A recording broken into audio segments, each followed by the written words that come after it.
is a walk-on athlete. They push harder and put their heart into the game. This is the passion we're built on. It's why we put our heart into creating game day with a taste of Louisiana.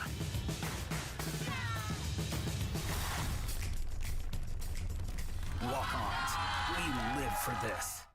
Whether you're opening your first checking account, purchasing your first home, saving for your first big vacation, or opening a new business, First Star Bank offers hometown service with the latest in digital banking technology. Our local team makes banking fast, convenient, and easy. From simple everyday banking to helping you fulfill your dreams, our team is here to guide you every step of the way. First Star Bank. We'll be there through all your firsts. Learn more at firststar.bank or stop by one of our local branches today. Member FDIC, Equal Housing Lender. Chad Sutton and Jared Copeland with Sagely and Edwards Realtors are your go-to agents in the Arkansas and Oklahoma River Valley. When you're working with this team, you're working with the best. Whether it's for commercial property or you're a first-time home buyer, they're going to make sure your buying experience is an easy process. And if you're moving up, they want to make your experience better than your last. When you love what you do, it shows. Discover the Sagely and Edwards Realtors difference. Give Chad or Jared a call today or visit them online.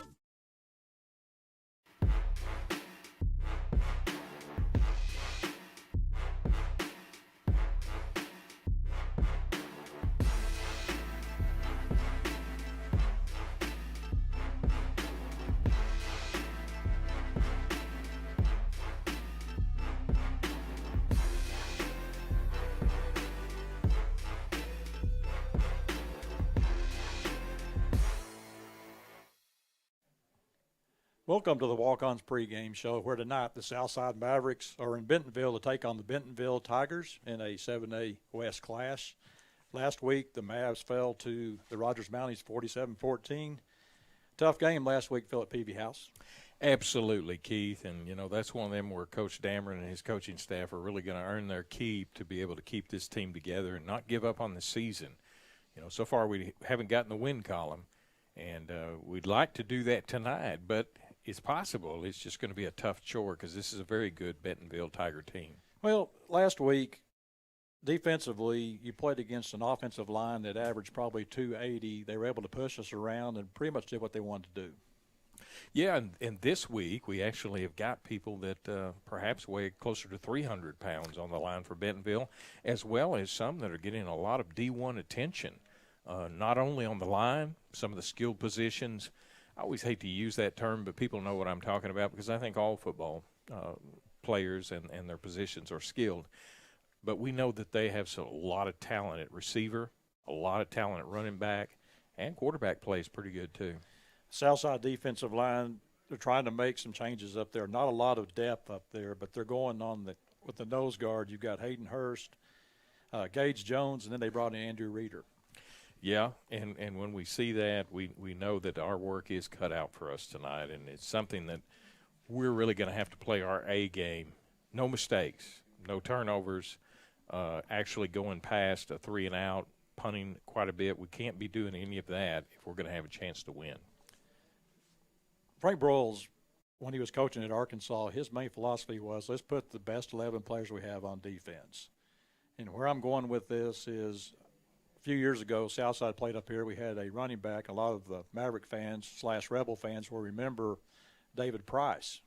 Yeah, and he was an excellent player. And, of course, you know, that's something that we've got to figure out is who do we need in those positions, who do we need in those places so we can be our best. But it's only limited many times to how much do we have there on the field that we can offer. And, you know, for every high school coach, you have what you have. Now, your job is to put that together and make the best product you can for the team. Well, David came up here one year, a great running back for the Mavs. We were hurting on the defensive line, so Southside inserts him on the defensive line, has probably the best ball game I've seen a defensive lineman have in years. He was in the backfield all night long, gave Southside a chance to win the ball game. The reason I bring that up is I look at this defense, and you need to put your best players on defense and just kind of thinking, what can we do? We've got a 3-man rotation now with our nose guards. Why don't we move Dimitri Lloyd, let him maybe rotate with Cage Castling and John Parkinson. Yeah, and that would help a lot of depth. And one thing we're giving up on our line is we have a good line, but they're young and don't have a lot of weight. So you take a young man, he's 200 pounds. I mean, how much pounding can you take over the course of a game from a 300-pound kid on the other side of the ball? But again, you looked at the defense. The secondary's played well this year, Philip. They've done a very good job. Zach Medlin, our player of the game last week, really stepped up big for the Mavs. Going to be a big challenge tonight is you're going to see some of the best receivers that Southside has seen all year. So your corners, A.J. Williams and Devin Huggins, will be challenged. Absolutely. Now, they're going to step up, and they're going to make some plays. I have no doubt they've played so well this year. But the problem is when you can keep bringing that skilled player. We can look at Sundays, the NFL, right, or even Saturdays, college football, and you're going to make some plays. You're going to give up some plays. But at the same time, you want to see that kind of balance out, that we're making some plays as well. So that, indeed, tonight is going to be a challenging game for our defensive secondary, because one of the strengths that Bentonville has is their receiver corps. The offensive side of the ball for Southside, it's been a lot of inconsistencies. We're seeing a lot of drop passes, and I'm not sure what the communication is between the receiver and quarterback, but not really making a lot of connections there. Yeah, and, you want to use words like we're all akimbo, maybe a little bit discombobulated, and we could go on and on with things that are kind of fun to say, and it really means we've got confusion going on. Uh-huh. That's part of the process here, a lot of moving parts.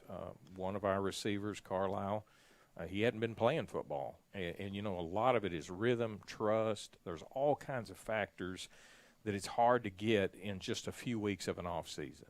That doesn't mean they're not talented. Doesn't mean they can't do the job. But you got to find that rhythm for everybody. And we tend to get out of rhythm sometimes. And I don't know if we're trying to hurry and we get in our head we need to go faster. But just let the game flow. Always will bring that rhythm into place. One receiver and one young man that stepped up big last week for the Mavs was Xander Connor. I like this young man. I think he's got a chance to be a solid player for the Mavs. 6'4". Anytime you've got that kind of size that you can go up, and we saw a couple of balls that were jump balls, right? We're throwing it up, and we're letting our guy go and get it against a guy that's 5'10", 6 foot tall. Nothing wrong with that system of play, especially when you've got the height. Use it to your advantage. You put the big guys on the outside. You've got Carlisle 6'4", Connor 6'4". As you say, take advantage there, but then you go in the middle with Fulbright and also Wyatt in the middle. Those guys can do a lot of crossing patterns. I really liked it last week when they would bring Luke Wyatt across the field. He's got to touch the ball at least, I would say at least, it's not happening so far this year, but I'd say at least 10 times a game. Yeah, and crossing routes, I mean, every great quarterback, Terry Bradshaw brags on crossing routes every time he sees them, even watching game film, because it's hard to defend. I bet the best way you can defend against it is try to settle into some sort of zone, but every zone has what? It has holes in it. Find the hole, settle down, and you're going to get the ball.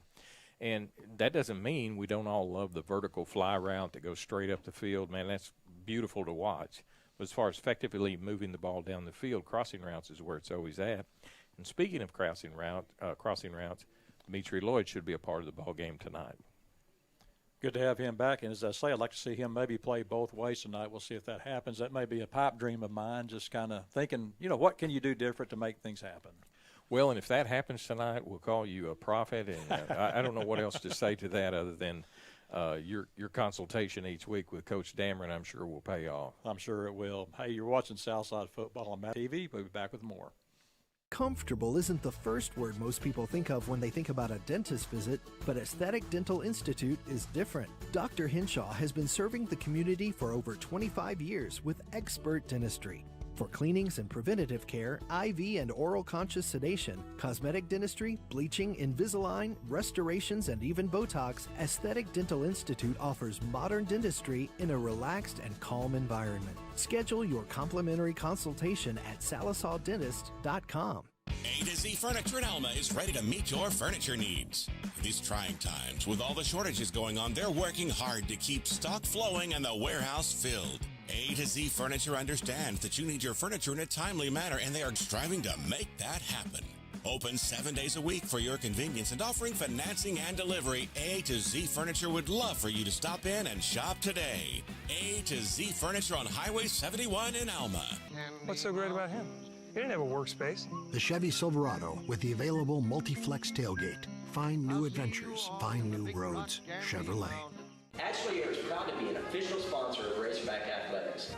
We've served the River Valley since 1958, the same year that the legendary Frank Boyles took over as the Razorback football coach. The Hogs have had some great coaches, but we've never had so many on campus all at once. Sam Pittman, Eric Musselman, Dave Van Horn, and Mike Neighbors, just to name a few. What an incredible team. We put together quite a team at Ashley Air, too, and we couldn't be more excited to partner with our state's flagship athletic program. Woo Pig Suey!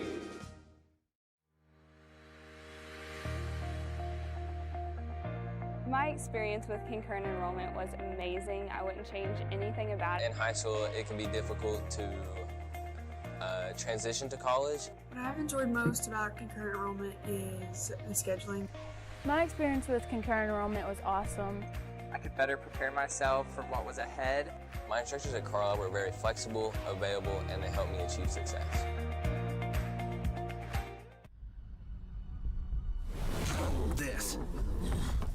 This is a walk-on athlete.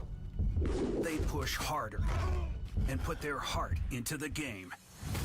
This is the passion we're built on.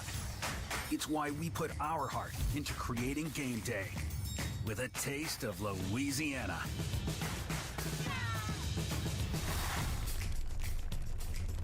Walk-ons, we live for this. Crabtree RV Center, leading the River Valley in sales and service for over 70 years.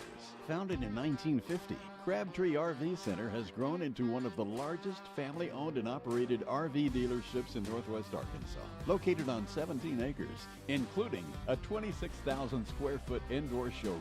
Crabtree RV Center has everything you need, all in one convenient location. Crabtree RV Center in Alma, Arkansas, making your family's dreams come true.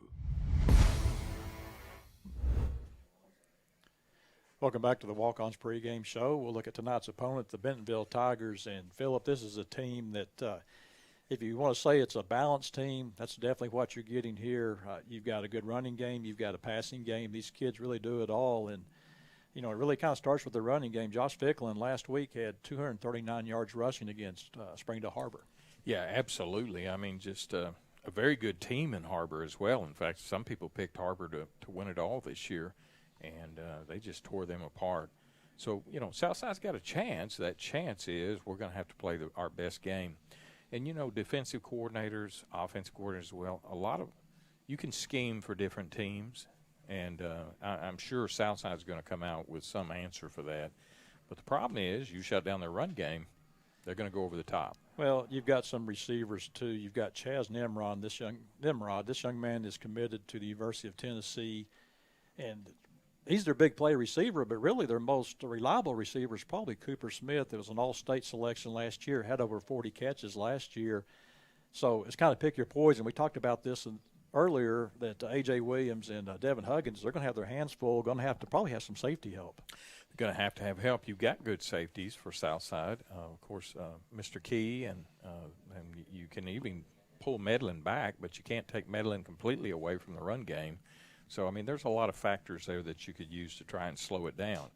But we not only need to slow it down in order to win, we need to be able to effectively stop it and have some punts. And you talk about the offensive line, this Bentonville offensive line. We talked about Rogers last week, how big these young men were.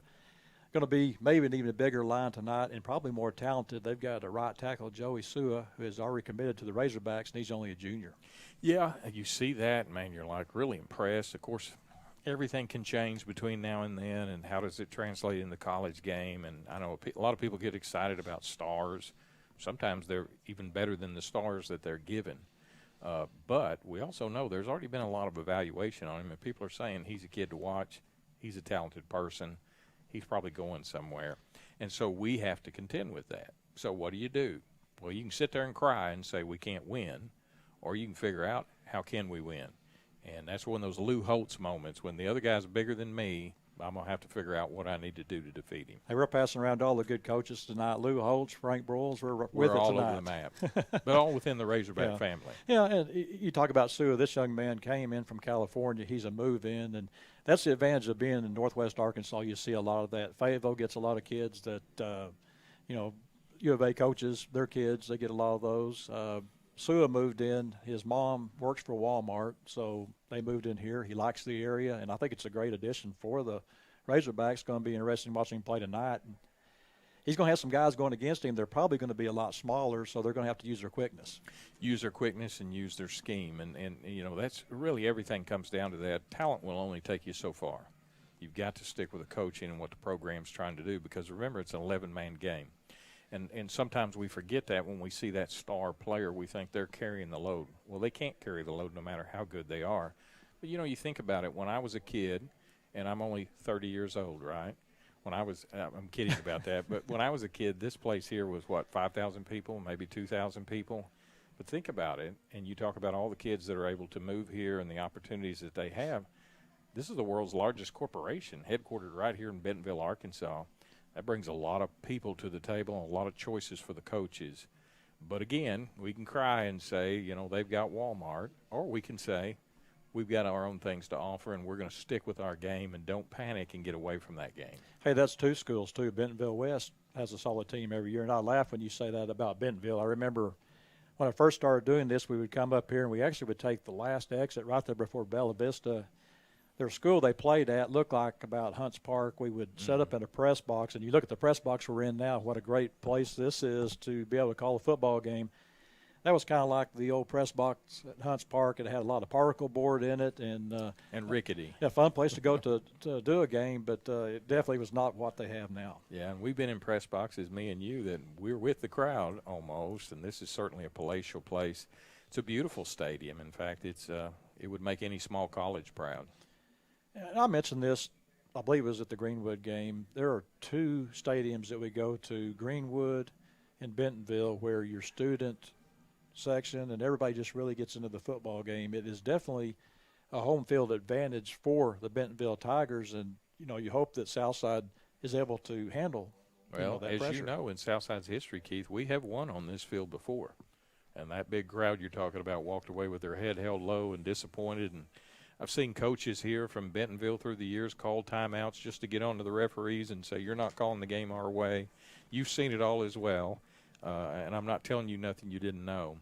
But tonight, I think we're going to see an exhibition of a great team in Bentonville, and we just need to hope that the Southside Mavericks show up as well. What Southside needs to really do, Philip, I believe, is just come out, and we talked about this too. It's a building process. We're playing now. You had the 2 or 3 other sophomores that are playing. We're playing upwards of 11 sophomores, and you know the reason is we've got some talent with those sophomores, but also is the fact that they have to play early. So you're going to have mistakes. Things are going to happen, but you've got to overcome that. And the difference is right now in the 7A West, the competition doesn't get any easier. We may see improvement, but it may not be on the scoreboard. And that's what we want to look for tonight, and, of course, call it out and say what it is. That was a good play. Hey, he's better than when he was at the beginning of the season. And it's kind of one of those things that if you can stand starting sophomores, you'll never go wrong when they're junior and seniors. The problem is a lot of coaches don't want to afford that luxury of saying, I've got to start these sophomores. Sometimes you don't have a choice. But you take our offensive line. Our offensive line is young. I mean, they're being led by a junior who is our center. Well, you look at it, too, is you look at the size of the school. Southside's one of the smaller schools now. And Coach Jeff Williams told me this one time. He said, I never really thought that there was really that much of a difference from school size, but I brought a team up here to play a JV sophomore game. I had 50 kids. Several sophomores had to play both games. Bentonville trots out 80 kids for the sophomore game and then a fresh 80 for the JV game. There is a difference. There is a difference. And number of children will, it's just attrition, right? Do I have enough kids to have, maybe 12 offensive linemen instead of 6? We'll be back with tonight's keys for the ball game after this. You're watching Southside Football on Maverick TV. Randall Ford is excited to announce their state-of-the-art mobile service van, stocked with all the latest tools and technology needed to service your vehicle. Everything from oil changes, warranty repair, battery, software updates, brake jobs, and so much more. All is done with your convenience and safety in mind. We'll come to your office or home to provide professional service the Randall Ford way. Stop by today at Randall Ford, 5500 Rogers Avenue, or check us out online 24/7. RandallFord.com. Ford, the #1 selling brand in America.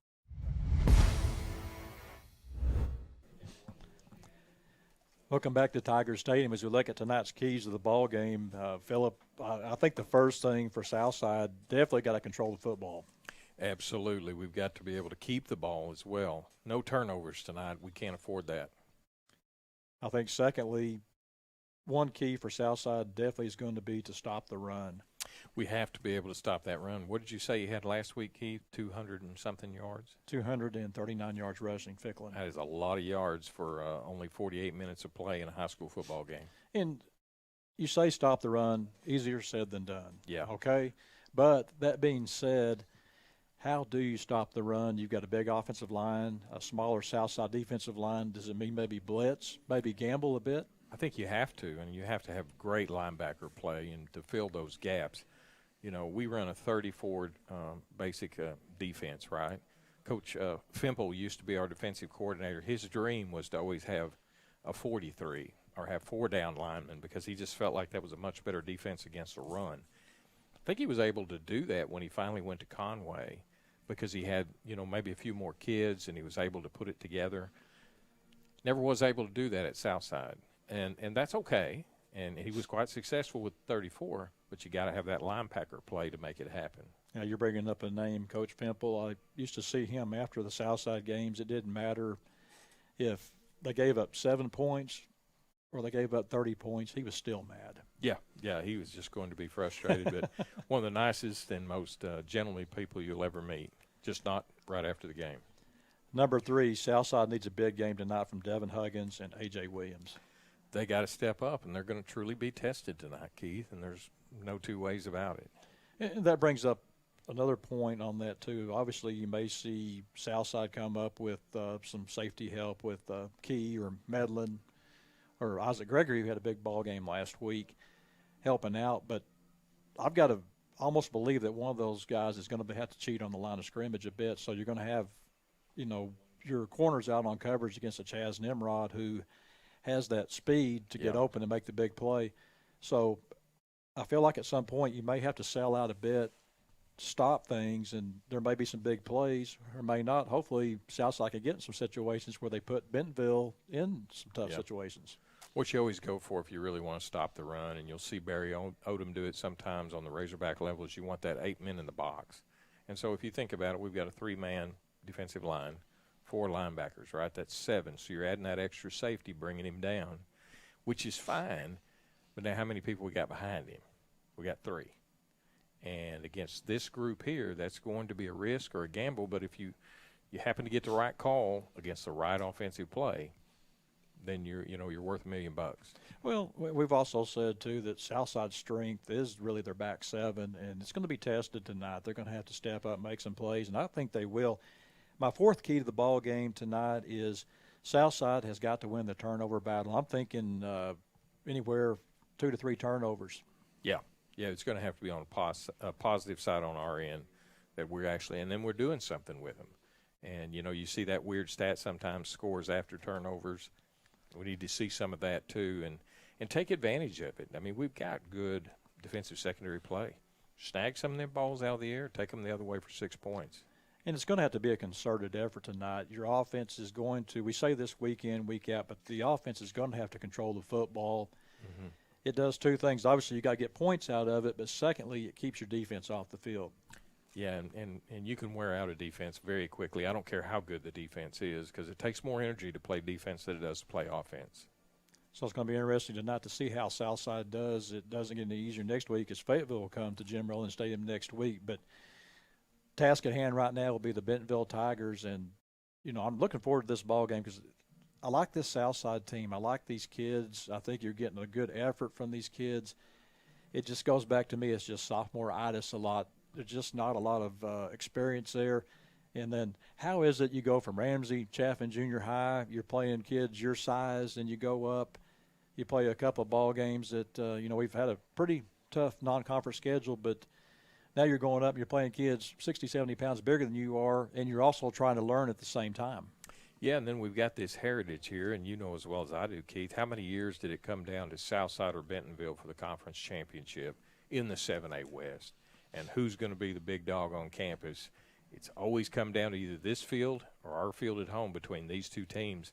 And you and I both know that the times we've been able to beat Bentonville are the times that we really went deep, not only in the playoffs, but we're taking the conference away as well.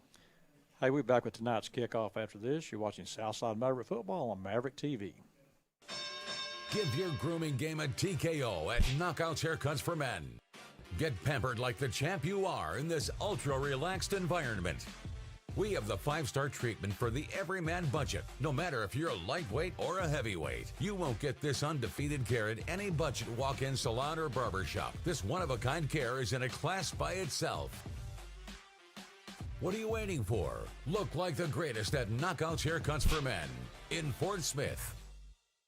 Whether you're opening your first checking account, purchasing your first home, saving for your first big vacation, or opening a new business, First Star Bank offers hometown service with the latest in digital banking technology. Our local team makes banking fast, convenient, and easy. From simple everyday banking to helping you fulfill your dreams, our team is here to guide you every step of the way. First Star Bank. We'll be there through all your firsts. Learn more at firststar.bank or stop by one of our local branches today. Member FDIC, Equal Housing Lender. This is a walk-on athlete. They push harder and put their heart into the game. This is the passion we're built on. It's why we put our heart into creating game day with a taste of Louisiana.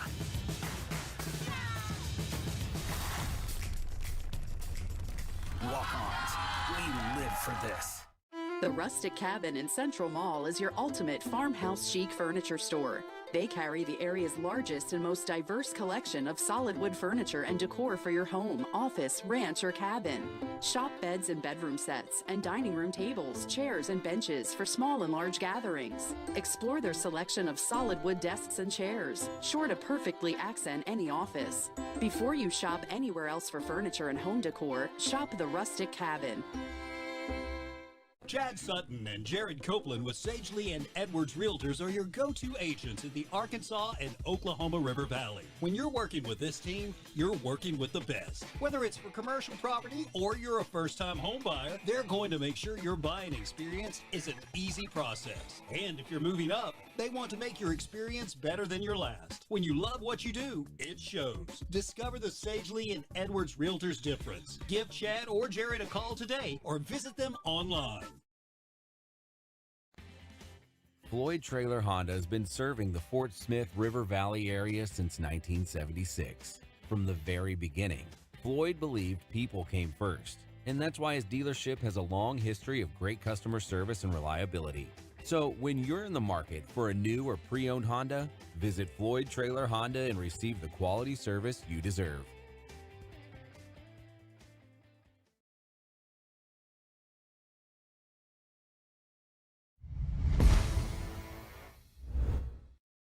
Welcome back to Tiger Stadium. We just had the toss, and it looks like Southside won the toss. They're going to defer. Bentonville will get the opening kickoff tonight, so we'll get to see the Southside defense. And, Philip, what we talked about, we'll get to see all of our keys to the ball game here early, as it'll be a challenge for the Southside defense to hopefully get a stop here early. Yeah, Bentonville has not yet taken the field, and they usually put on quite a show here, Keith, when they come out of their locker room that they affectionately refer to as the jungle. You've got the Eye of the Tiger over there. So this is really a neat place to play football. It's you come up here to Northwest Arkansas, and really just about every stadium we go to is state-of-the-art. They have all the facilities for just really every sport. Yeah, and it makes me harken back to my playing days and you know, fields with mud holes and things you had to be careful about stepping into and such. So it just amazes me every time I get to see one of these places. And There's nothing wrong with our facility. Yeah, and when you played ball, Philip, did they have the leather helmets too? No, we didn't have any helmets, Keith, even though I'm 30 years old.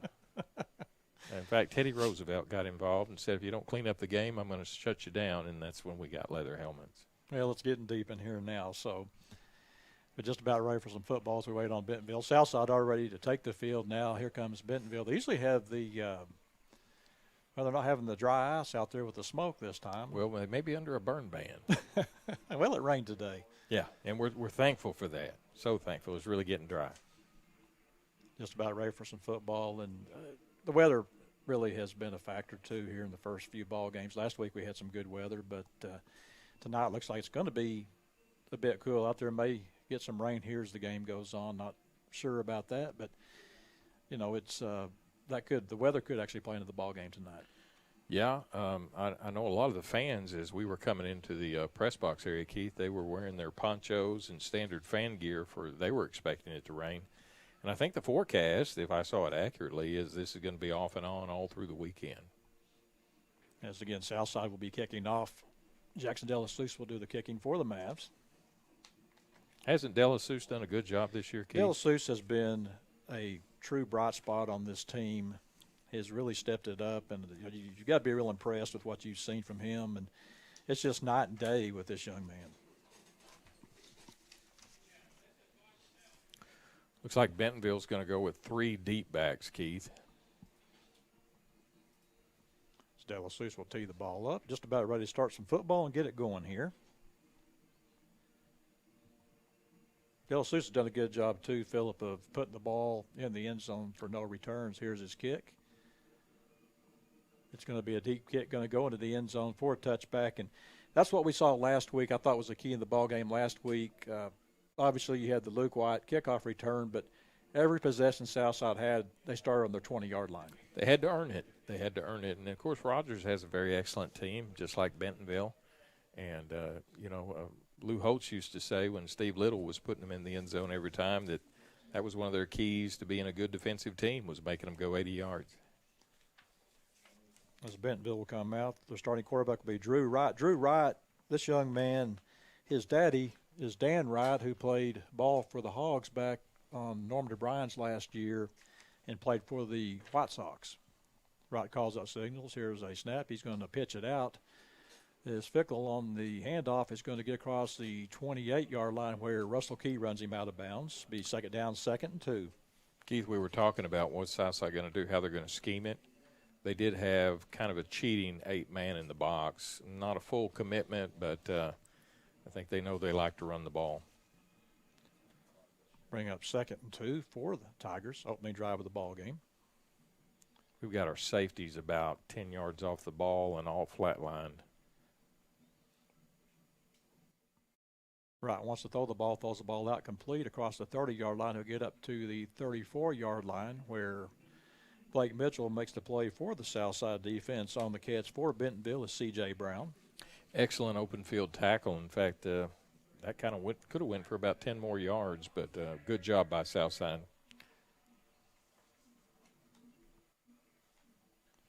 Run sets up the pass, and that's what you'll see Bentonville do a lot today. Wright calls out signals.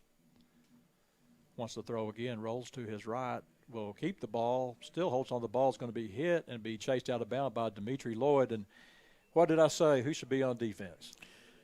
Keith, this is getting weird right now with you already knowing what was going to happen. So I really think you got some inside information. But that actually, Keith, even though he still got out of bounds and nobody hit him, that was a coverage sack there. Yes, Southside had that covered up in the rear. Good job by the corners, Williams and Huggins. Brings up 2nd down.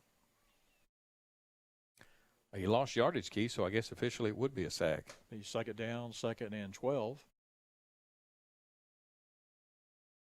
Here's handoff to Thicklin off the right side. Has a big hole over there. Will get a 1st down as he crosses the 45-yard line. Will be chased out of bounds by Zach Medlin. Be another 1st down. And we saw all that last week, Philip, is Thicklin gets outside. There's no initial contact at the line of scrimmage. Yeah, it's really hard for our ends to get up the field and set that corner as Bentonville's doing an excellent job of blocking our ends. The 1st and 10 at the Bentonville 47-yard line. This will be the 5th play of the opening drive for the Tigers. Here's a handoff to Ficklin, going to be hit, going to be dropped. That's Dimitri Lloyd making the play after maybe a 2-yard gain. Got a flag down, Keith. It's on the far side of the field, so I don't know if it's offsides, a false start, but it's coming from the line judge. It's going to be a false start on the Tigers. Even though that's a penalty play and we're going to replay that down, Keith, that was an excellent stand by the Southside defense. I like the activity that we're seeing from Dimitri Lloyd off that side. It really has been a factor early in the ball game for the Mavs. Yeah, and he's going to bring some weight that maybe we were missing because this is an awful big line they're going against. He 1st and 15 at the Bentonville 42-yard line.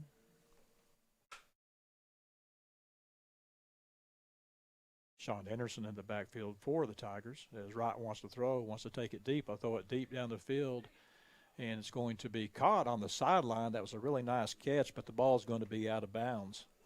We've got another flag down, Keith, about the line of scrimmage. That was Ray Stalls on the catch. A good coverage. Russell Key had the coverage on the play, was stride for stride. And what your favorite thing as a defensive back is the sideline. Good job by Key of using the sideline. Be an illegal man downfield, and that's loss of down. That should be loss of down. Well, still first down. Keith, you usually see that penalty when the quarterback takes a little longer trying to find that open guy. And, you know, it's hard for a lineman to always know where that line is, and sometimes you can leak past it. Most referees will give you a few yards, so I would say it was probably pretty egregious, probably about 5 yards down the field. Be 1st and 20 for the Tigers. Here's a handoff to Wright. He's going to be hit and dropped on the play. On a nice defensive play. That's Devin Huggins over there for the Southside defense. Wow, that was an excellent tackle. That was one, in fact, that if our replay was up, I mean, that would be one to watch. He just decleated him. I like Huggins. He's not a very big kid, but it doesn't matter the size of the running back or whatnot. He's going to make the play. And there was a hole there, and he filled it, and that's the beauty of what just happened. Not much gain there, but he brings up 2nd down, 2nd and 19 for the Tigers. Opening drive of the ball game.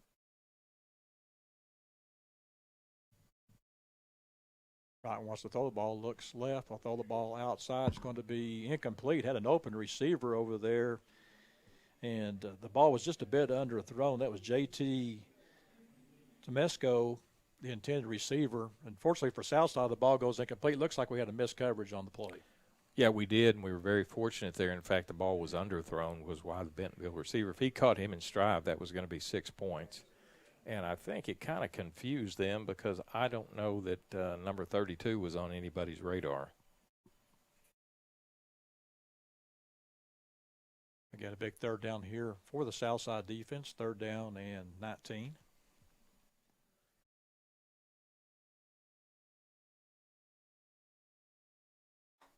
You're going to be going with a and we're going to have a timeout here. With that timeout, we'll take one, too. You're watching Maverick football on Maverick TV.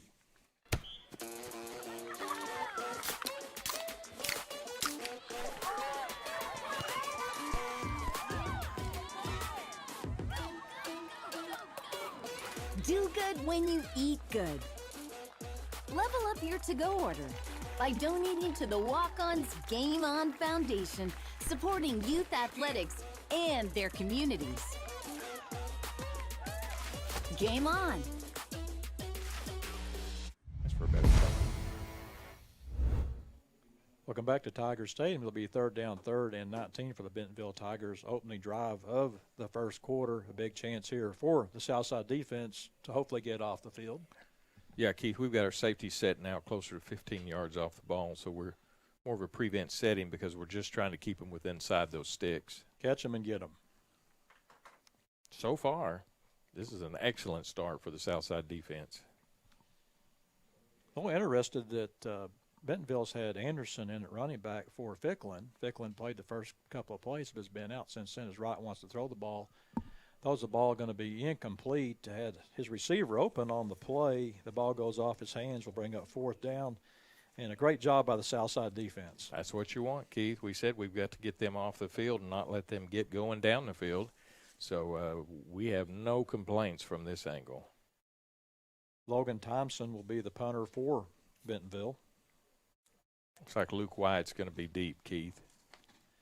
And Wyatt, you got, like we talked about, I really think you've got to get him the ball at least 10 times tonight. Here's a snap. It's a good snap. He gets the punt off. And going to go out of bounds. Let's see where they spot it at. Should be upwards around the, well, he's going to spot it right at the 27-yard line. That's where Southside will start their first drive of the night at their 27-yard line.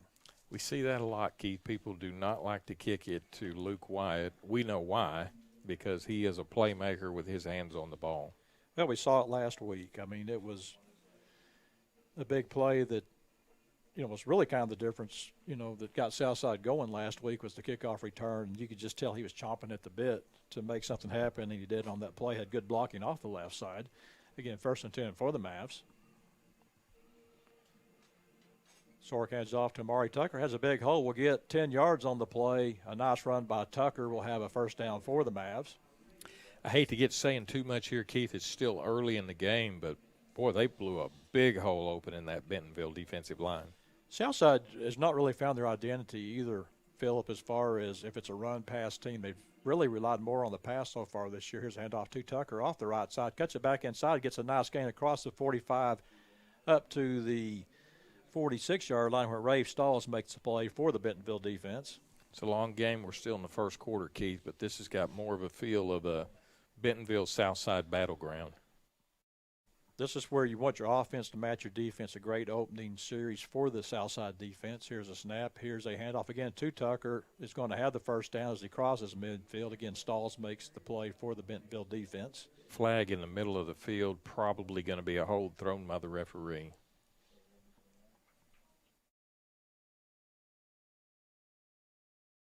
Yep, going to be a hold. A lot of laundry early tonight, Phillip.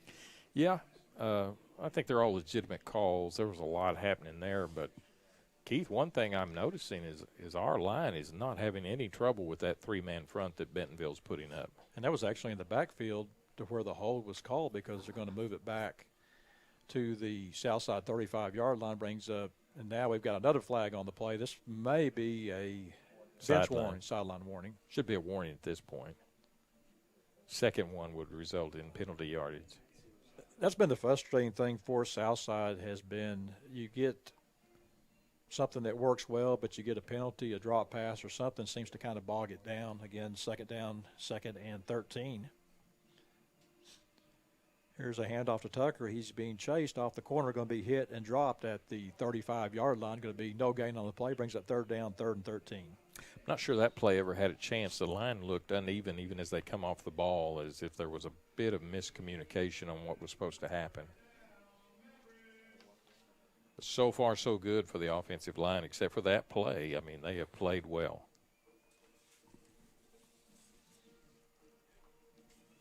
Sorg wants to throw the ball, has time to throw the ball, will throw the ball incomplete as his intended receiver was Luke White at the 39-yard line. The ball goes incomplete. Southside will have to punt the ball away.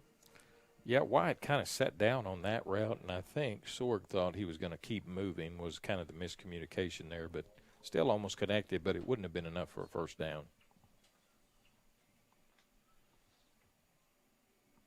Looks like Gavin Grant back in the ball game for Southside to punt. Didn't have him last week. Not sure what was going on there, but it's good to have him back in the ball game. He'll stand back at his 20-yard line. Here's a snap. It's a good snap. Gets a kickoff. Looks like it might have been partially tipped. It's going to hit at the at the Bentonville 45-yard line. Takes a Bentonville bounce and will be downed at the Southside 48-yard line. Keith, he didn't get his leg into that, and I don't know if it was the rush or he was speeding up or what happened. But I'm not sure it did get partially tipped. It could have, and with it being tipped, it could have also been a roughing the kicker. I don't know if it had been the 15-yarder, but it might have been a 5-yarder, which still wouldn't have helped us. Be 1st and 10 nonetheless for Bentonville at the Southside 48-yard line. Here's a quick pass out to his receiver, crosses the 45, will get down inside the 35-yard line. That is C.J. Brown on the catch. Keith, that was a good example there of the speed that Bentonville possesses. We actually defended that fairly well, had about 3 men out there ready to receive him, and he just ran past them. You know, C.J. Brown, that's his second catch of the night. We didn't even talk about him in the pregame. Another sophomore player for Bentonville. Ficklin checks back into the ball game at running back for the Tigers.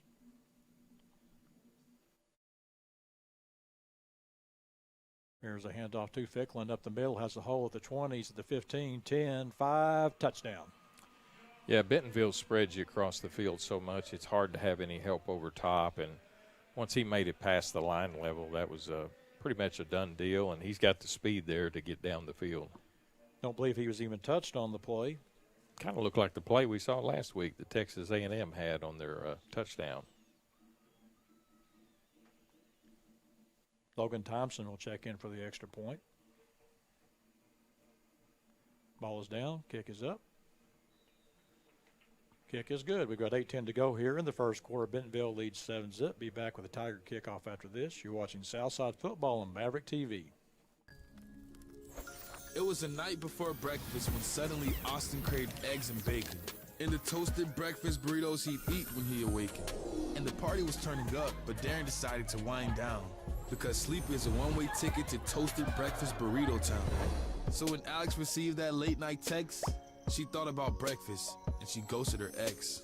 Toasted breakfast burritos are here. Go to bed, sleep well. The sooner you sleep, the sooner you'll get one. Only at Taco Bell. Bong. Bentonville goes on a 2-play, 48-yard drive, a 20-yard touchdown run by Josh Ficklin. Tigers now lead 7-zip.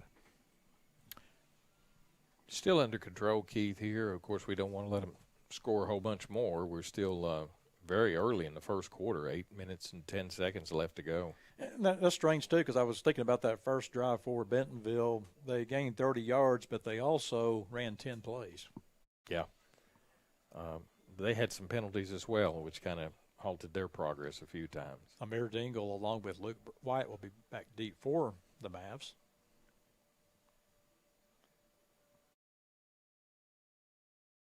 Here's the kick going to go in the end zone for a touchback. That's one thing I've noticed about the 7A West so far is a lot of good kickers. Hey, and you know what? Kickoffs return is one of the most dangerous places anyway, and I don't mind. I mean, even like they did in some of the leagues, you'll see them actually move the kicking line up further to try and encourage that to happen. And I wouldn't care if they just started the ball at the 20 if that's what we need to do, you know, to save children and getting hurt. But you got a lot of people running really hard, and anything bad can happen. Hey, be sure and catch tonight's game replay every Tuesday at 7 p.m. on Cox Your TV, Channel 22. Here's a fumble on the play. It's down. Looks like Bentonville's going to have it. Never got the snap. Looked like Sorg was backing up on the play and never got the snap. Yeah. We can blame whoever we want to, but the result's still going to be the same, isn't it? And that was one of the things we said we've really got to watch, and now we've gave them a very short field. They'll start this drive on their 19-yard line. They've had really good field position with the exception of the first drive. They started their last scoring drive on the south side 48-yard line. They'll start this drive on the south side 19-yard line. It's a big swing in field position, isn't it? It definitely is, and that's a tough break for the Mavs, as now we may have a sideline warning on Bentonville.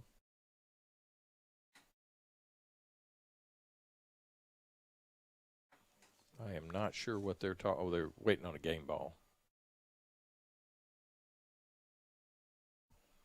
Can't play without a ball. No, and each team has their own ball that they get to use on offense, so that's what the switch out was about.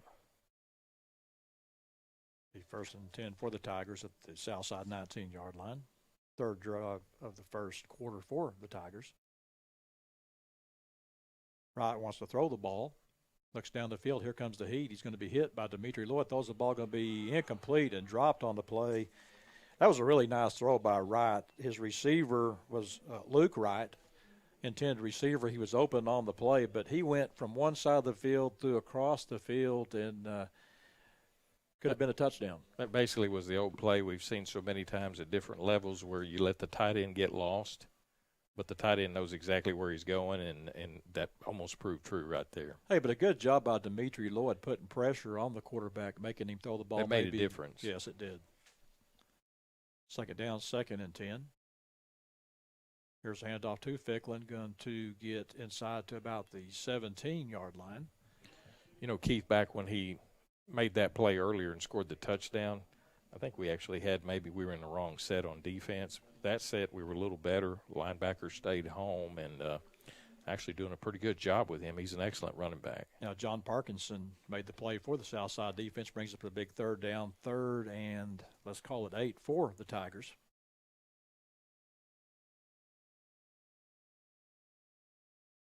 They'll go one back in the backfield. That's Ficklin.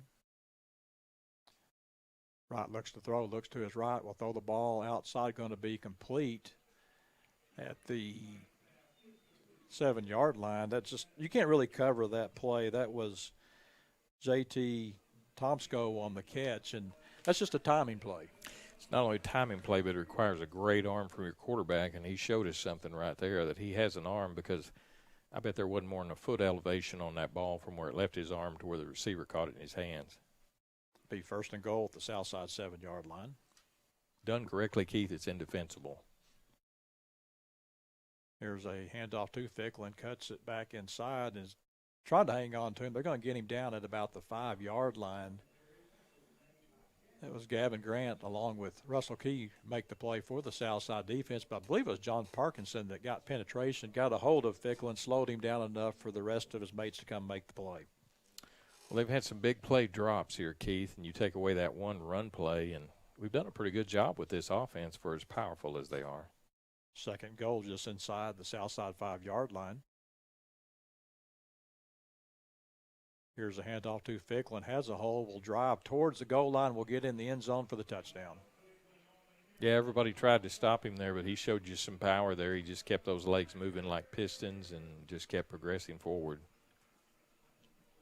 Lloyd is a load, and Lloyd had a hold of him, so that's one of those plays where your hat's off to the effort that you saw.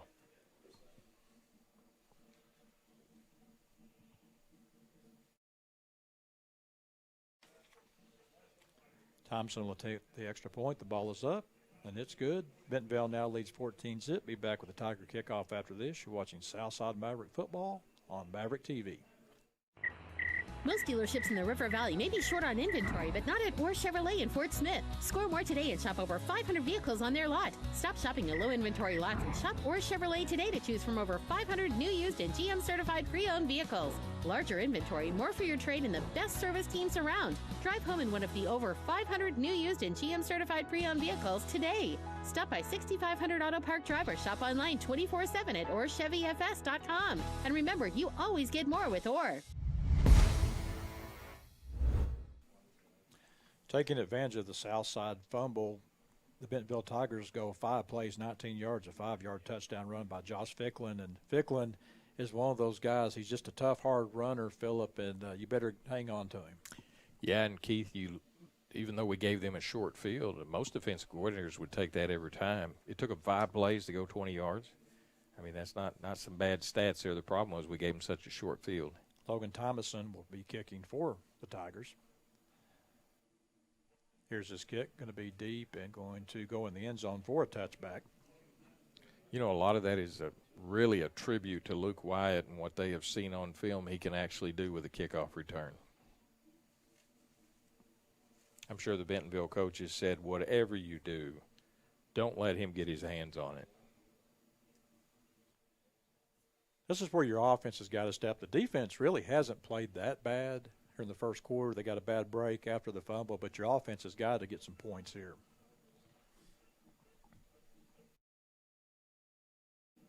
Interesting, they've got Isaac Gregory working as a receiver, and the ball is going to be incomplete, intended for Fulbright. Had 2 receivers, really Tucker and Fulbright, in the same area. Yeah, I'm not sure if that was the way that play was drawn up, but if it was, it kind of congested the place. Excuse me, that was actually Amir Dingle. He's in the backfield for the Mavs. Brings up 2nd down, 2nd and 10 at their own 20-yard line. Sorg wants to throw the ball deep down the field, has an intended receiver going to be tipped away. That was Carlisle on a really good defensive play. That was Garrett Langford who tipped the ball away.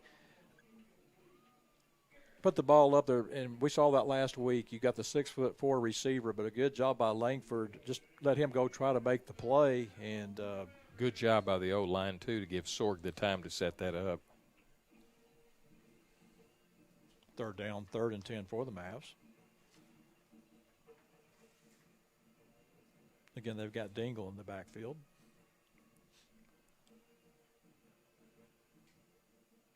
Sorg wants to throw the ball, has time again to throw the ball, throws it over the middle, going to be incomplete over there, intended for Luke Wyatt, and a nice defensive play by J.T. Tomesco will bring up 4th down. Yeah, I think Coach Dameron's actually going to be in those officials' ears because I think both of those plays, Keith, it's close, but I think they were there a little early. There's been a couple of times on Wyatt tonight. I think maybe they were a bit early, but nonetheless, Southside will have to punt the ball away. As Gavin Grant will check in to punt the ball away for the Mavs.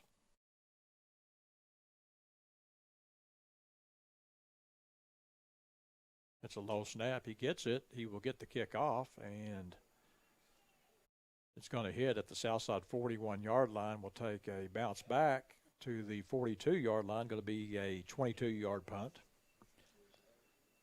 Yeah, we're having a few problems in our punt game tonight, and I think a lot of it's coming down to the snap and the punter. But remember, Keith, he didn't play last week, and everything's rhythm here. That was a low snap, and I think what it played off to, the ball was actually tipped on the previous punt, and I think that kind of played into it. Grant really kind of hurried his punt up a bit and didn't get much of it.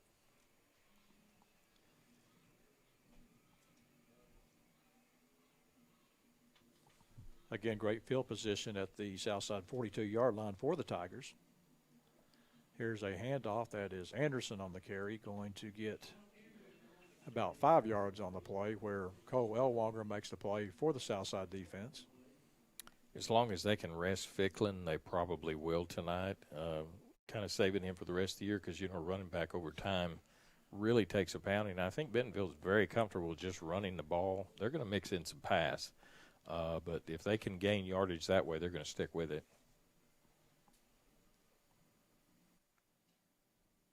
Here's the handoff again to Anderson's going to get inside the 30-yard line down to about the Southside 27-yard line. Excellent job by their offensive line of blocking and making holes. And, when those holes are that big, all you got to do is step into them, and you've got 3 or 4 yards.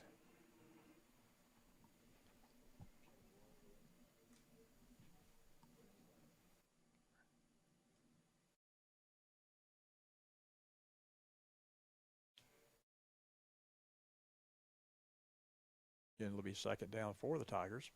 Here's a quick pass out, going to be complete. He'll get inside the 20, inside the 15, will fight his way down to about the 10-yard line where Zach Madeline makes the play for the Southside defense. That is Cooper Smith on the catch. He is quick and he is fast, Keith, and I think it's shown by we're not doing a bad job of coverage. We kind of are reading what's happening. It's just hard to stop him once he gets the ball. Be 1st and goal for the Tigers, and they've had great field position. I mean, there's no doubt about that. The Southside 48, the Southside 19, the Southside 42. Except for their first possession, right? It makes a difference.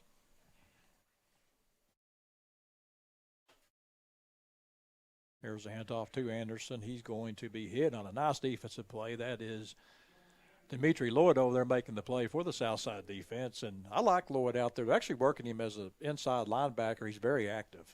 I don't know who your broker is, Keith, but you had to have some inside information to make that call that you'd really like to see that tonight. I was just kind of going by last year's Northside game. He actually played some defensive end, and I thought he looked good out there. And yeah, you've got to have the depth. There's just not a lot of depth for Southside, and they're moving some kids around. You've got Isaac Gregory, who had a really solid ball game last week from his safety position. They move him to receiver this week. Wright rolls to his left. He wants to throw the ball. Throws the ball, going to be tipped at the line of scrimmage. Going to be incomplete. I don't know if it had a shot at completion or not, but he did have an open receiver in the end zone. Yeah, that was Blake Mitchell making the play for the Southside defense. Dare I say we haven't called Chaz Nimrod's name yet? No. They've been pretty satisfied with taking what the defense gives them, and I think it's also a little bit of respect for our secondary. Bentonville doing a good job of mixing the ball around. C.J. Brown, 3 catches tonight early. Again, Sean Anderson to the backfield with Wright. Actually, that's Carter Knight, quarterback. He throws the ball. It's going to be incomplete, intended for Brown. That was a dangerous, dangerous pass play. We had 3 men right there, and I'm really surprised we didn't come away with an interception. Never had a chance. Good job, nonetheless, by the Southside defense. Hey, we haven't seen that number much tonight on the down marker. It says 4. 4th down. Logan Thomason will check in to attempt a 25-yard field goal.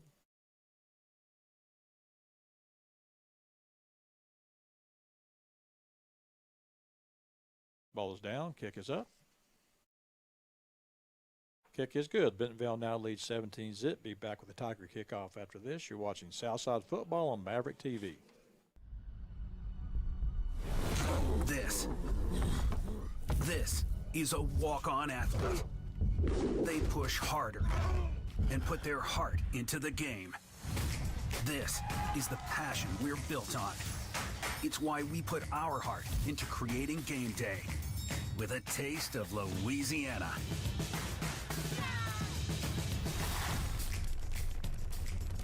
Walk-ons, we live for this. A 7-play, 32-yard drive for the Bentonville Tigers, culminating with a 25-yard field goal for the Tigers from Logan Thomason. And Thomason will kick off for the Tigers. A little bit of confusion on their kickoff team here. They're having to send in an extra player.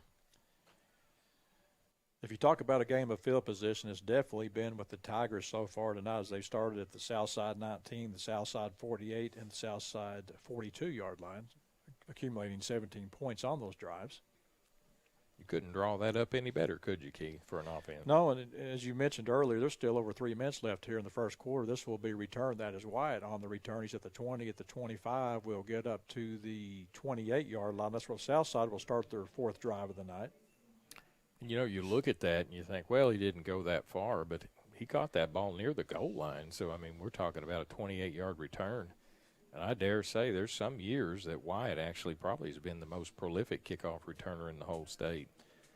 Southside had a promising drive on their second possession tonight. They were able to move the ball with Amari Tucker on the ground, but then they got the untimely holding penalty, which ended the drive and had to punt the ball away. Going to have to try to go maybe back to the running game as Sorg wants to throw the ball. Well, throw the ball is going to be dropped by Fulbright. I haven't seen a call from the refs, whether that was incomplete or not. My guess is it was, but I never saw a call. He really didn't take a step. Really wasn't a football move, so it would be incomplete.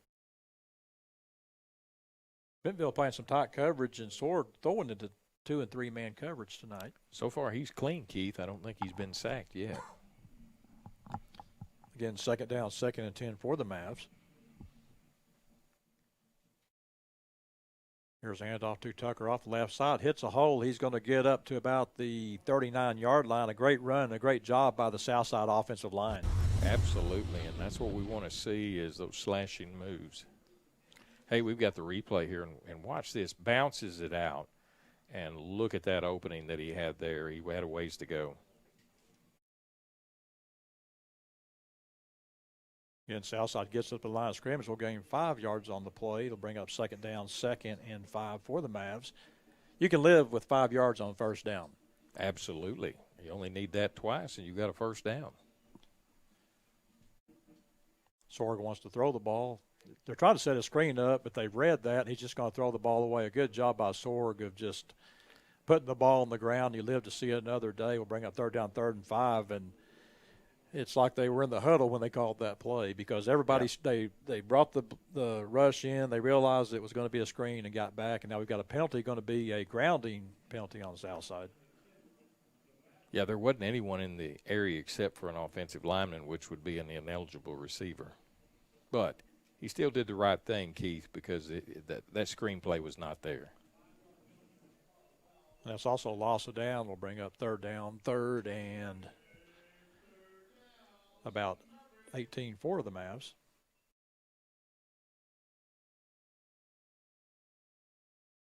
This is when you're glad you're not a play caller here, Phillip. Third and 18. Sorg wants to throw the ball, has time. He's going to be hit and going to be dropped in the backfield back at the 21-yard line. Not really anything there.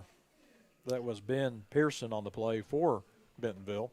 Yeah, and, you know, maybe I don't believe in jinxes, but I may have jinxed the whole project by saying that he's been clean all night, and that's the first time they were able to get to him. Well, if you want to look at a positive for Southside, it's been their ability to run the football, but when they get the running game going, they seem to get an inopportune penalty that really kills the drive, and you can't overcome these second and third and longs. You have to get away from your running, and as Grant will get the punt off, and it's going to be partially blocked and will go down at the Southside 27-yard line. Keith, if we're spinning a magic wheel here, we are giving it to Bentonville every time on this pristine field positioning. 2:07 left to go in the first quarter, and Keith, it seems like we've already played a half. Last week, Alfredo Del Rio was the punter, and we talked about that hanging on the ball too long. I think they saw something there. They're seeing something on film because they're bringing the heat every time. Yeah, and that really gets into the psyche of a punter. Ficklin will check back in at running back. Drew Wright, your quarterback. We've got a flag, Keith. I believe we're going to have a procedure penalty. I believe that Sua may have raised up early on the play. You know, as good of a clean game as it was last week against Rogers, there's been a lot of laundry on the field tonight. Yeah, a lot more violations are occurring right in front of the referees, and we've seen it, Keith. Some crews, they really focus on different things, and this crew tonight is really in tune to if somebody starts early. I think this is like the third one, if I'm not mistaken, on Bentonville. Be first and 15 for the Tigers.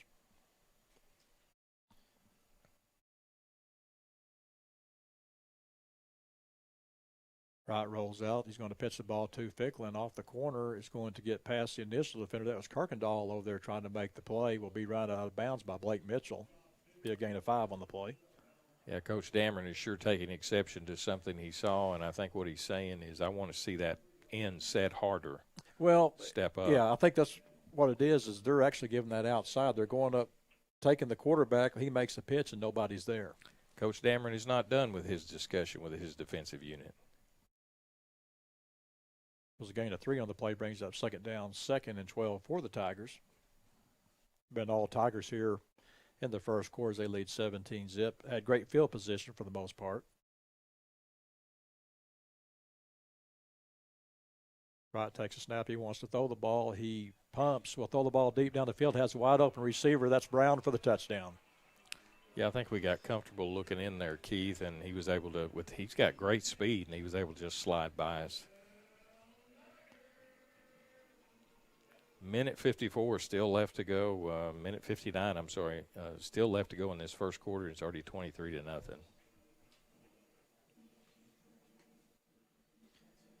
It's a lot easier, though, when you start a drive on the other team's 27-yard line. As Christmas comes early, doesn't it? Thomason will attempt the extra point. Ball is down. Kick is up. And your kick is good. Bentonville now leads 24-zip. Be back with the Tiger kickoff after this. You're watching Southside Football on Maverick TV.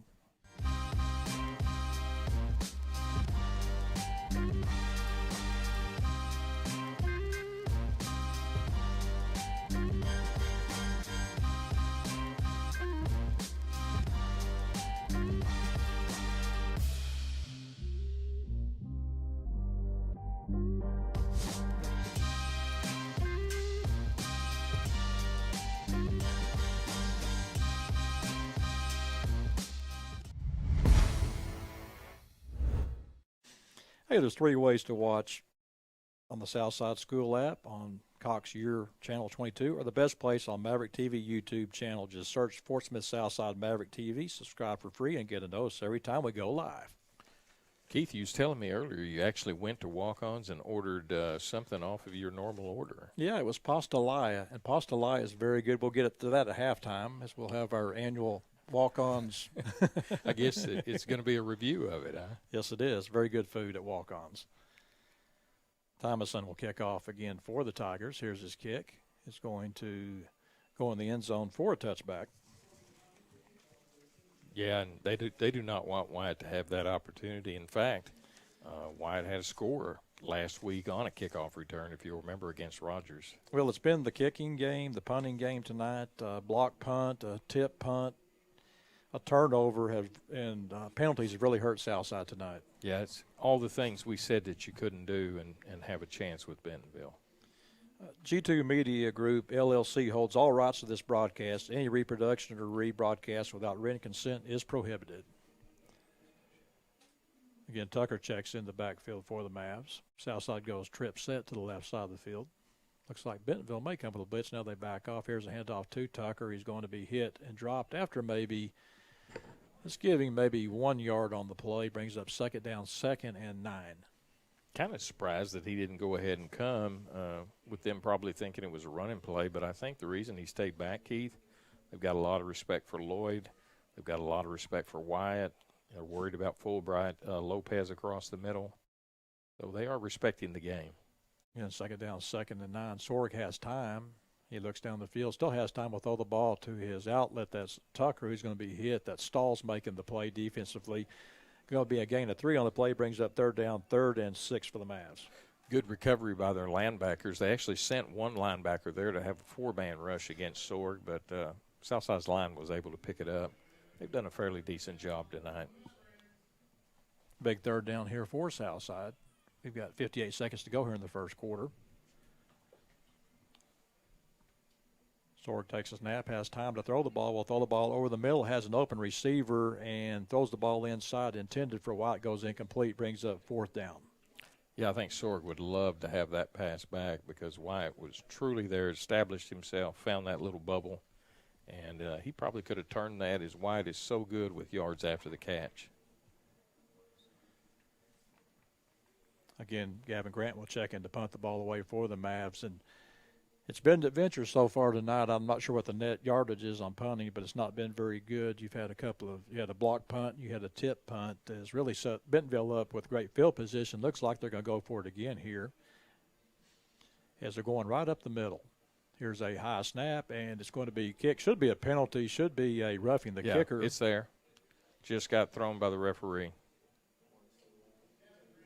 But you can still see how that's changing his kicking posture, Keith. It's in his head, and, hey, for any of us, that's hard to overcome when you've already had almost every one of them changed by the defense. I believe they're going to call it running into the kicker. I have a hard time with that one. Yeah, that was intentional. To me, running in the kicker is incidental. But that wasn't incidental at all, and it's always been there in place, this rule to protect the kicker with his leg up in the air. Okay, and I'll spot the ball at the 29-yard line now. 4th and half yard? Well, Southside's got their defense out there. I don't think anybody really they're going to punt the ball away again. I'm not. I think I might go for it. Yeah. I think there was confusion on the Southside line the Southside line or sideline, I should say, they didn't know what had happened. Yeah, Southside's going to take a timeout. With that timeout, we'll take one, too. You're watching Southside Maverick football on Maverick TV. Bud Anderson is proud to be the official heating and cooling provider for the Arkansas Razorbacks. We've served Northwest Arkansas since 1987. The Hogs have had some great coaches, but we've never had so many on campus all at once. With Sam Pittman, Eric Musselman, Dave Van Horn, and Mike Neighbors, just to name a few. We put together quite a team at Bud Anderson also, and we couldn't be more excited to partner with our state's flagship athletic program. Woo Pig! Welcome back. It'll be 4th down, 4th and 1 for the Mavs. Going to be interested to see what they do here. There was a bit of confusion there as you had about half offense, half defense out there, and Southside had to take a timeout. Yeah, and that was wisely spent. I mean, that was going to be something disastrous was fixing to take place. As we talked about it, really for Southside, I don't think you have anything to lose if you go for it here. I would. I mean, I don't even think it's a full yard, Keith, looking from our vantage point here.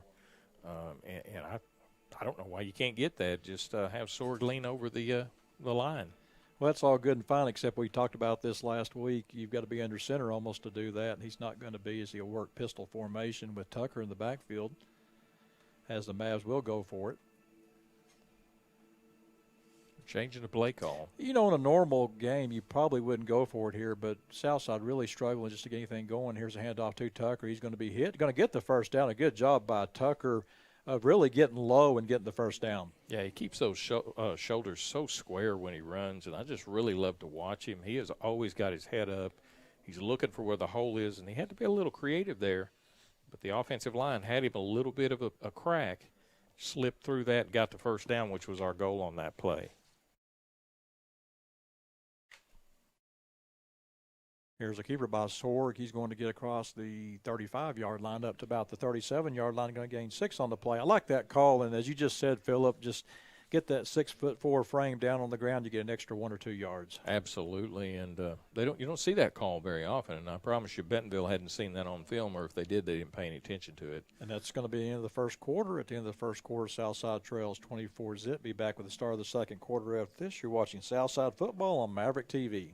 Comfortable isn't the first word most people think of when they think about a dentist visit, but Aesthetic Dental Institute is different. Dr. Henshaw has been serving the community for over 25 years with expert dentistry.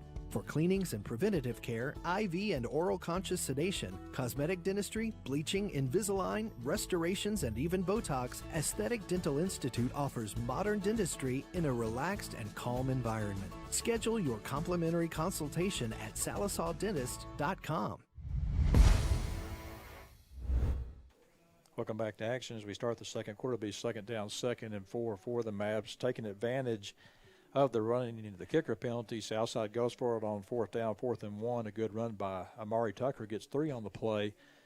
Southside got to make something happen here, Phillip. And as you were mentioning off air, it seems like the whole first quarter was played on our end of the field. Absolutely, and let's get across that 50. You know, one step at a time. We've got a little something going here, a little rhythm. The running game's what's going to cause us to open up that passing game because they're going to have to commit to it. Again, second down, 2nd and 4 for the Mavs.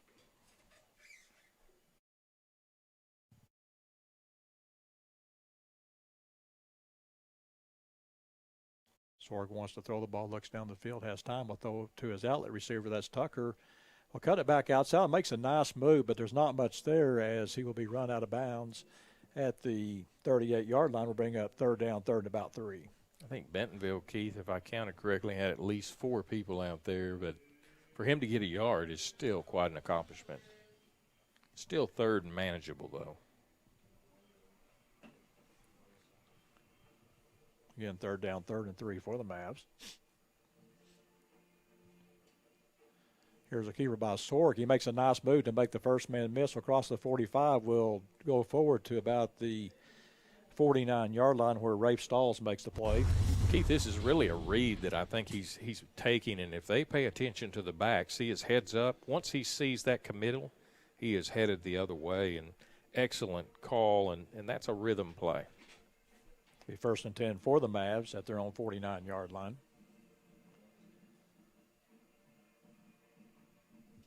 Sorg takes a snap. He's going to hand the ball off to Tucker. He's going to be hit after a 1-yard gain. Yeah, Bentonville keeps dropping a linebacker down. They give you a 34 look, but they're really trying to play it with one of them standing up and making it a 43 look, and that's just hard to run in the A-gap doing that. Yeah, the linebacker Mason Middleton filled in the gap, makes the play for a 1-yard gain, brings up 2nd down, 2nd and 9 for the Mavs. Here comes the heat. He steps away from it and has time to throw. The ball has no receiver. Bentonville's doing a good job. They're dropping more in coverage, and Sorg's not finding the open guy. We've got an injured Bentonville player on the field. In fact, everybody's waving for the sideline, so I'm not sure what happened.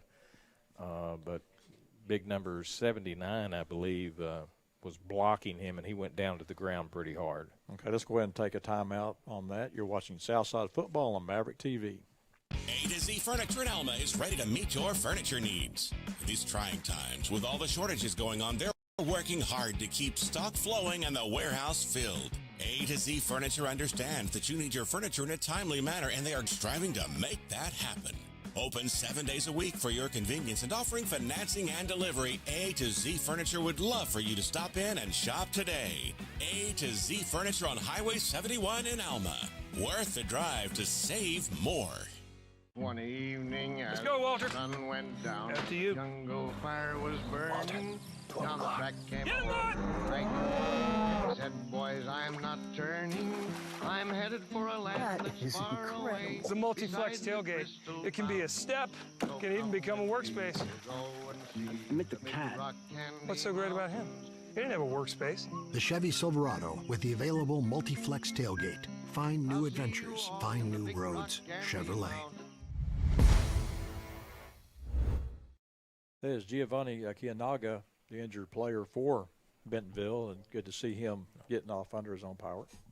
It's 44 for Bentonville. Oh, Keith. 44, I'm sorry. Yeah, the Southside player number 79 was the other one. Okay, that was Xander McCage, the injured player. Pardon. I think it may be an ankle. Let's hope that. Knees are much harder to put back together. Well, he's kind of walking off under his own power, and that's what you want to see. You never want to see a young man get hurt in a high school football game. Again, 3rd down, 3rd and 9 for the Mavs.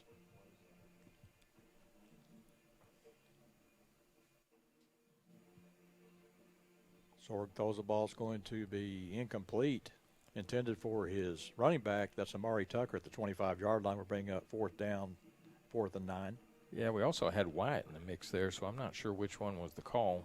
But Wyatt was covered. He's being double-teamed, Keith, and you'd expect that from all that Wyatt's been able to do through his year and career here with the Southside Mavericks. Looks like Southside going to go for it again here. Be 4th down, 4th and 9 at midfield. I would look for Bentonville to bring a stunt and at least a linebacker up on a delayed blitz. Here's a snap. They're going to go with a 4-man rush, and they get the heat to him. He's going to be hit and going to be dropped at the 45-yard line. You had a missed block off that, actually the right side of Sorg. Sorg had no chance. Yeah, he came from the opposite side of the field, and he had a head of steam. And Sorg's just trying to find somebody downfield because obviously you're not going to run for that kind of yardage on a 4th down. This is bad field position for Bentonville. They'll start this drive on the south side 45-yard line. Outside of their opening drive, Keith, is that the worst position they've had? That is the worst position they've had tonight. Well, actually, they were, they started one drive at the south side 48-yard line. But the difference for us is we had some first downs. We did some things. Much different outcome. Here's a handoff off the right side to Anderson. Has a big hole. He's going to get inside the 30 at the 25. Inside the 20 will drag A.J. Williams inside the 10-yard line along with Devin Huggins. Be 1st and goal for Bentonville at the south side 8-yard line. A.J. was really going for that strip there, Keith, but that's that lesson. If you hold a ball correctly, it doesn't matter who gets a hold of it. You can keep it inside the pocket. 1st and goal at the south side 8-yard line. Here's a handoff to Anderson. Off the right side is going to be dropped. Not anything there as Blake Mitchell is over there along with Cole Elwanger. Make the play for the south side defense. Brings up 2nd down, 2nd and 8. Yeah, he wanted to turn that corner, and they really closed that corner down quickly. Good job by the Southside defense. Blake Mitchell having a good ball game tonight. He is. Several players come to mind, Keith, that are really stepping up tonight that maybe we haven't seen as much as this season has progressed. In 2nd and goal at the 8-yard line. Here's a handoff again to Anderson. Going to fight his way down to about the 4-yard line. And it's going to be a pickup of what, about 4 yards? Getting off the bottom of the pile for Southside. I believe that's Hayden Hurst on the tackle.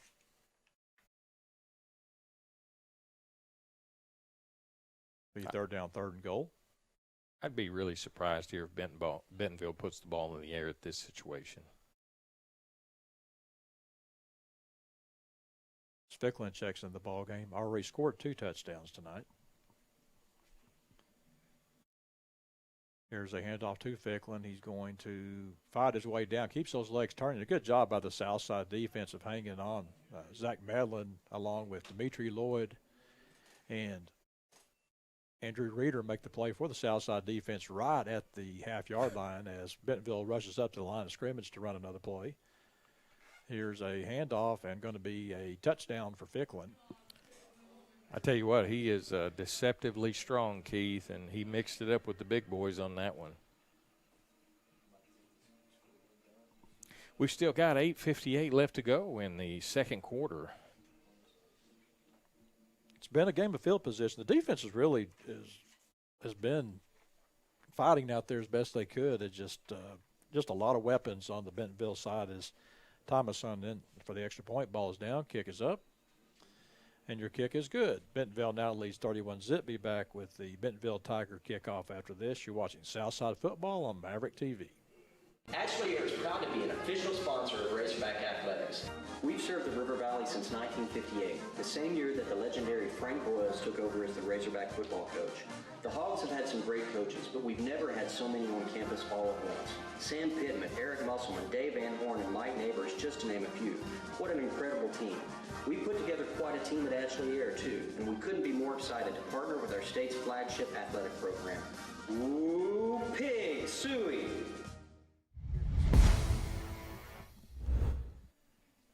Welcome back. That was a 5-play, 45-yard drive for the Bentonville Tigers, a 1-yard touchdown run by Josh Ficklin. Bentonville now leads 31-zip. And it's been a game of field position tonight, but your defense really playing hard tonight. Blake Mitchell making some plays along with Dimitri Lloyd. You know, Keith, we said earlier on pregame show that we wanted to see positive improvement and some personnel changes, a little bit of mixing it up. And we hadn't done a bad job defensively, but you can't just keep giving somebody a short field. Thomason will kick off for the Bentonville Tigers. I don't care who the defense is, even if Barry Odom's calling the plays, that's going to be tough. Here's the kick. It's going to be returnable. That is Amir Dingle at the 15-yard line. He's at the 20, at the 25-yard line. A good return for Dingle as Southside will start this drive at their 25-yard line. You talk about field position. Southside's best field position tonight was their own 27-yard line. Yeah, and what are we, 25 roughly now? Would that be about right, Keith? So yes. This is pretty comparable to what we had before, both of them off returns. Gut check time right here, down 31-zip. Southside offensively has done some good things as far as running the football. It's been the untimely penalties that have really killed the drives for the Mavs tonight. Can't really get the passing game going so far. Sorg wants to throw the ball, throws the ball. It's going to be intended for Isaac Gregory, goes incomplete. Yeah, I'm not sure much was there anyway, Keith, so it may be better that was incomplete so we can just live to fight another day. Bentonville had that sniffed out pretty quickly. Be 2nd and 10 for the Mavs.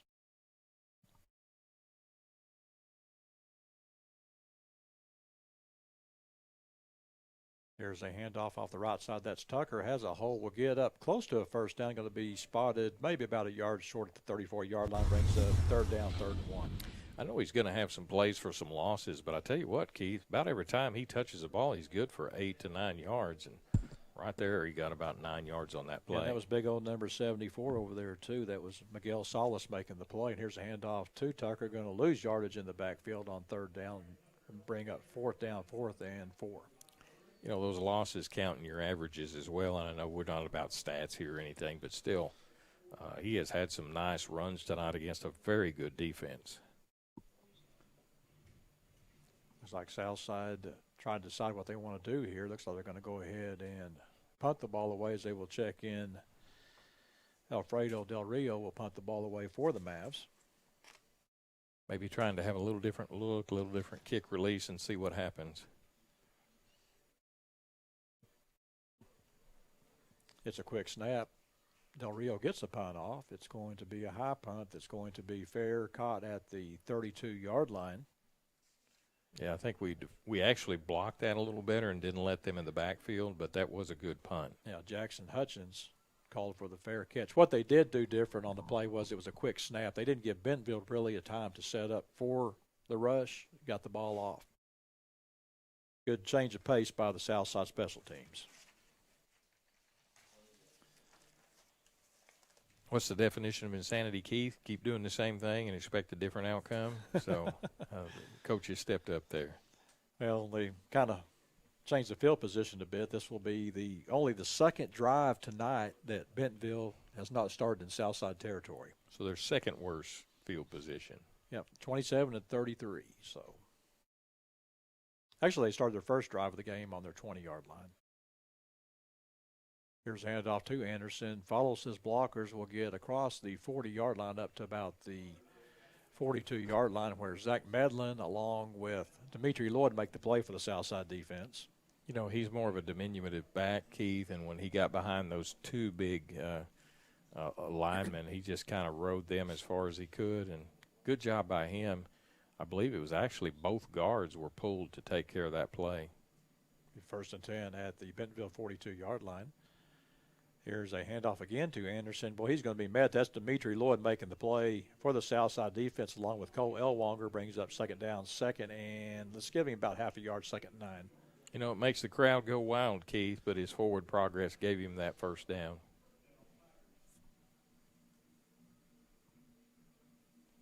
See a play like that, you always expect negative yardage, but, of course, it goes to the spot where forward progress ended. I guess that was a play behind. I thought they had first down on the previous play, so it'll be 1st and 10 at the 44-yard line for Bentonville. Did you go through a time tunnel or something there that I need to know about? It may be. It's been a long day. Here's a quick pass out, going to be complete at the 45-yard line. He's inside the 40, fights his way down. Will get inside the 20-yard line. Will be chased down over there making the play for the Southside defense. That's Blake Mitchell. On the reception is Carson Tucker. Blocked well, Keith. It was thrown behind the line of scrimmage, and it was just kind of the old tunnel screen that he stepped back up inside.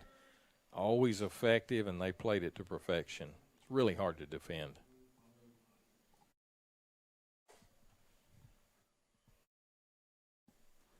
Be 1st and 10 at the Southside 19-yard line for the Tigers.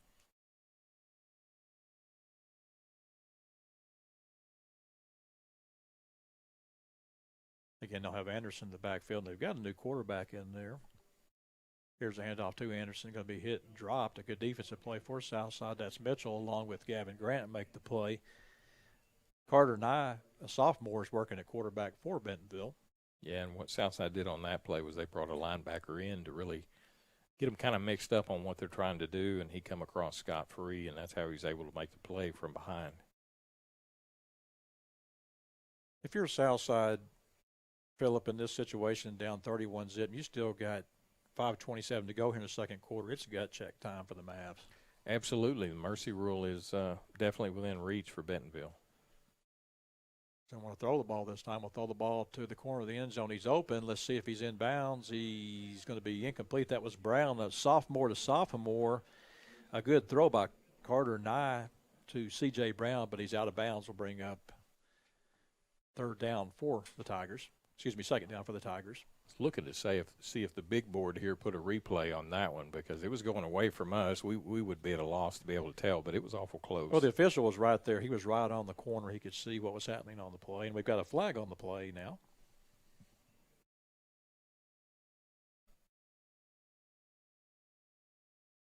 Not sure what the call was. I guess I missed the signal, Keith, because I never saw what the call was. I believe it had to be after the play because it's going to be 2nd down. Be 2nd down and personal foul. 2nd down and 20 for Bentonville. Here's the snap. Nye rolls out. He wants to throw the ball. Is going to be hit by Grant. Can't get him down. It's going to be a complete pass to Brown as Devin Hudgens makes the play for the Southside defense.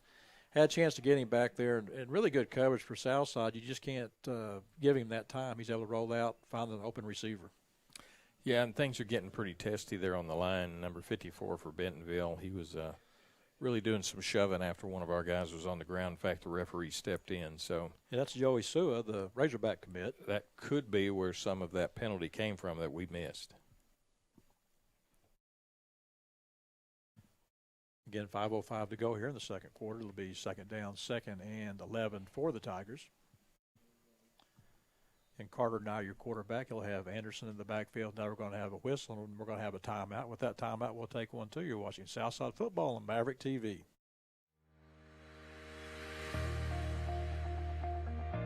My experience with concurrent enrollment was amazing. I wouldn't change anything about it. In high school, it can be difficult to transition to college. What I've enjoyed most about concurrent enrollment is the scheduling. My experience with concurrent enrollment was awesome. I could better prepare myself for what was ahead. My instructors at Carlisle were very flexible, available, and they helped me achieve success.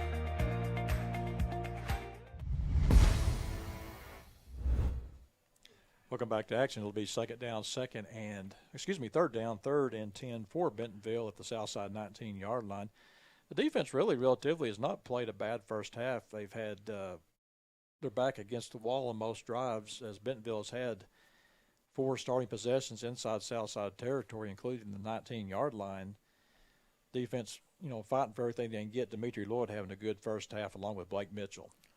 Keith, I don't know what the Bentonville coaches saw that they would call timeout there, but tell you what, when you're ahead 31-0, 5:05 left to go in the first half, normally that's not a place you'll see a timeout called.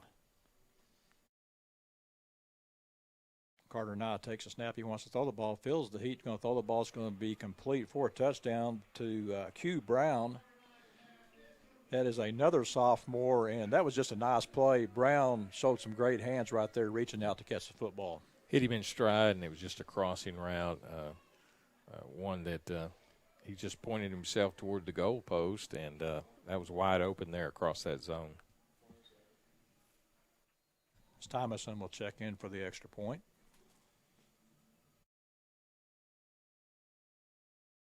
Ball is down. Actually, it's not, and they're going to roll out and try to throw the ball. They're going to throw the ball towards the end zone. They're going to get the 2-point conversion anyway. And I'll tell you what, when it rains, it pours right there. That was if that wasn't the most awkward play. Yeah, that was Rafe Stalls, and give credit to Caden York to make the throw. And now it's well, we had that defended even. It was Keith, defended, so. yeah. So that makes it 39.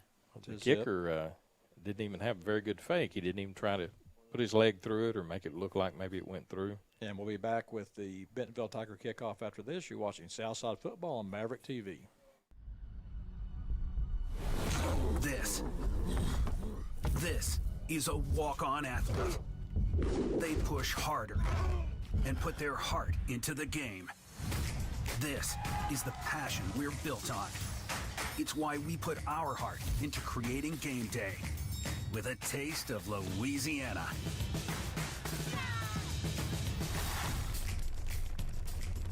Walk-ons, we live for this. Well, Philip, it's not your night when they're able to muff a snap and still get the 2-point conversion. Here's the kick going to be fielded. That is wide on the return. He's at the 20, at the 25-yard line. Will be hit and dropped at the 28-yard line. Eli Estes makes the play for the Bentonville special teams. That's where Southside will start their drive here at their 28-yard line. Other than kickoffs, Keith, have we really got Wyatt involved in the offense? It's been a weird night. Part of it has to do with the Bentonville defense. It seems like they've done a great job in coverage. I think it goes back to what you talk about, the Barry Odom kind of scheme. You're only rushing three to four guys, so you've got 7, 8 guys in coverage, and really Southside just seems like they've been out of sync as far as the passing game goes tonight. Sorg wants to throw the ball. He throws the ball intended for, that's Amir Dingle at the 28-yard line. The ball goes incomplete, brings up 2nd down, 2nd and 10 for the Mavs.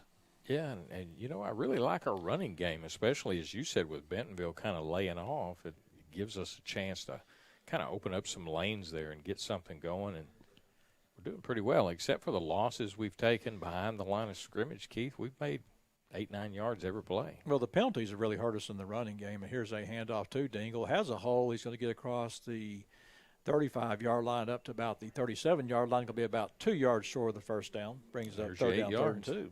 8 yards right there, Keith. Excellent run. We haven't seen Dingle that much this year in that role, and it is good to see him. He runs hard and he runs fast. Here's a handoff to Dingle. Is going to have the first down, crosses the 45 as that midfield will get down into Bentonville territories. They'll spot him at the Bentonville 46-yard line. Keith, here's the walk-ons replay, and when we look at this, what he is doing is just doing a zone read.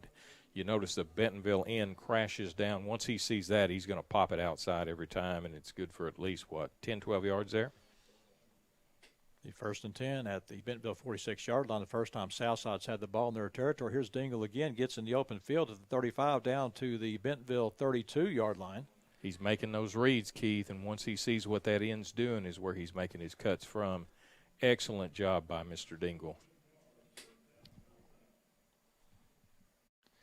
Amir Dingle does a good job, too, as far as his quickness. When he makes that first guy miss, he keeps those legs moving, and then he just kind of jets out.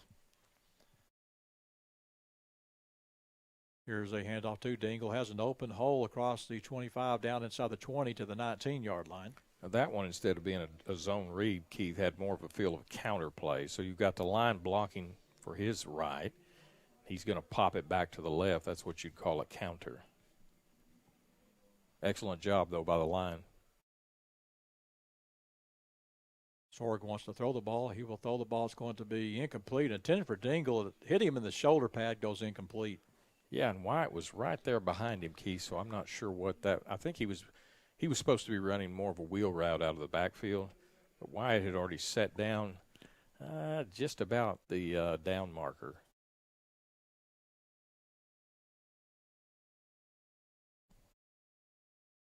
I'd go right back to the running game. They'll bring up second down, 2nd and 10. Here's a handoff to Dingle, and not much there. He's going to get maybe 3 yards on the play as Luke Wright makes the play for the Tiger defense. Will bring up 3rd down, 3rd and about 8. It is hard to run against their nose tackle and their DTs that they've got there on the line, and that's what they were trying to do there was slide one up through the A-gap. Southside really in a position here. I would almost think this is going to be, even with Delasou's leg, it's probably 4 down territory, down 39 zip, as Sorg wants to throw the ball, has time to throw the ball, throws the ball. It's going to be incomplete, intended for Isaac Gregory. We'll bring up 4th down. And as soon as I say that, Delasou checks into the ball game.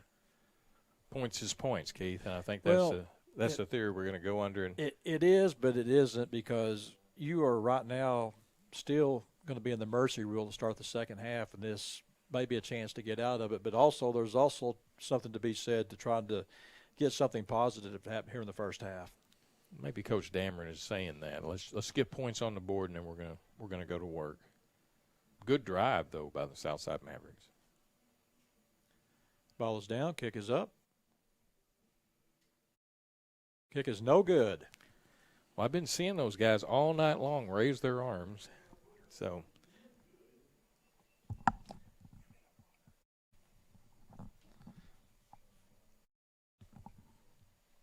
yeah, Keith, when we look at this here, and it's just so disappointing because you really want to come away with the points on the board.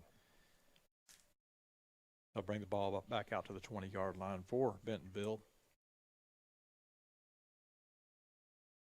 It just seems like when it rains, it pours. Everything Southside does, that was one area where Southside had been really good this year, has been the kicking game. Not able to get points there, but nonetheless a good drive for the Mavs. Some really good running by Amir Dingle.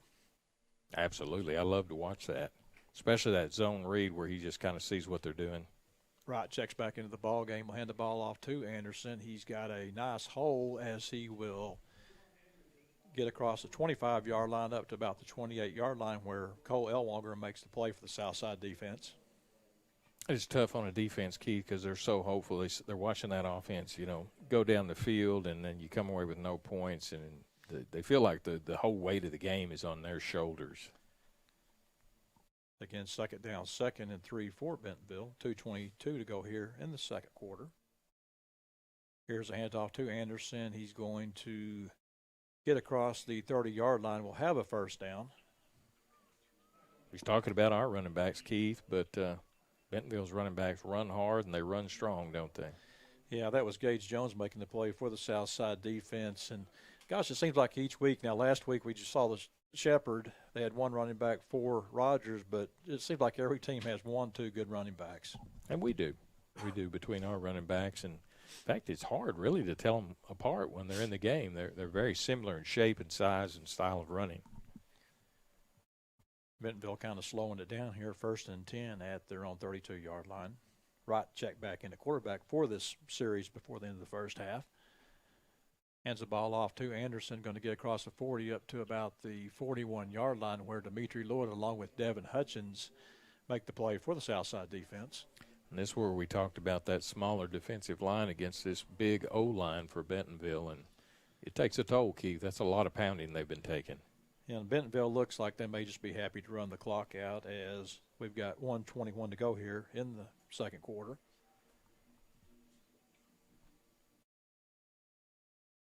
Here's Anderson on the handoff again. Is going to be hit and dropped in the backfield. That's Russell Key coming up from his safety position, making the play in the backfield, but will be a first down.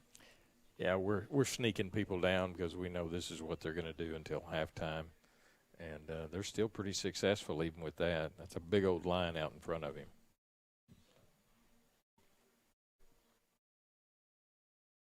And 1:09 to go here in the second quarter. They've moved Dimitri Lloyd to a Mike linebacker position, trying to fill those gaps. Wright wants to throw the ball. Will throw the ball out complete, and he's going to get a first down inside the 45-yard line as Hutchins runs him out of bounds. On the catch for Bentonville is Carson Tucker. Mr. Tucker's going to be in trouble in that film room. We want that clock to be running. You just stopped it for us. Well, it's a kind of a tough situation for Coach Joe, for the Bentonville coaching staff. You want to work on your 2-minute offense, but you also see what the score is now, and you want to do what you can. And here's a handoff to Anderson, going to cross the 45 down to the south side 36-yard line. Looks like he may have another first down. Going to be real close, and the umpire there was actually involved in that play, Keith. Now, referees are part of the field. If you run into them or the ball bounces off of them, it's just as if any other player. So he was kind of in the mix there and took a big hit. Hayden Hurst made the play for the Southside defense. Wright wants to throw the ball. He pump fakes, will take the ball deep down the field. Has an open receiver who steps inside. That was Q Brown, who stepped inside the defender. He was covered by A.J. Williams, but almost made the play. Yeah, and even Williams had a shot at that ball, and he was tracking it from the minute it left the quarterback's hand. So that was two good athletes going against each other there, Keith, and you saw the result. Brings up second down, 2nd and 10. That'll stop the clock with 27 seconds to go here before half. It does tell us, though, that Bentonville wants to put a little more padding on their score. They're probably afraid of our second half coming out. Well, in Jody Grant's defense, I think it's you've got to work on your 2-minute offense. So I understand what he's doing as Anderson gets a handoff and will bowl his way down as he will get close to a first down. I'll spot him just a bit short at the 26-yard line. I don't think they'll snap another play, Keith, unless I'm wrong. Yeah, they're going to let it just clock out. Yep, 10 seconds.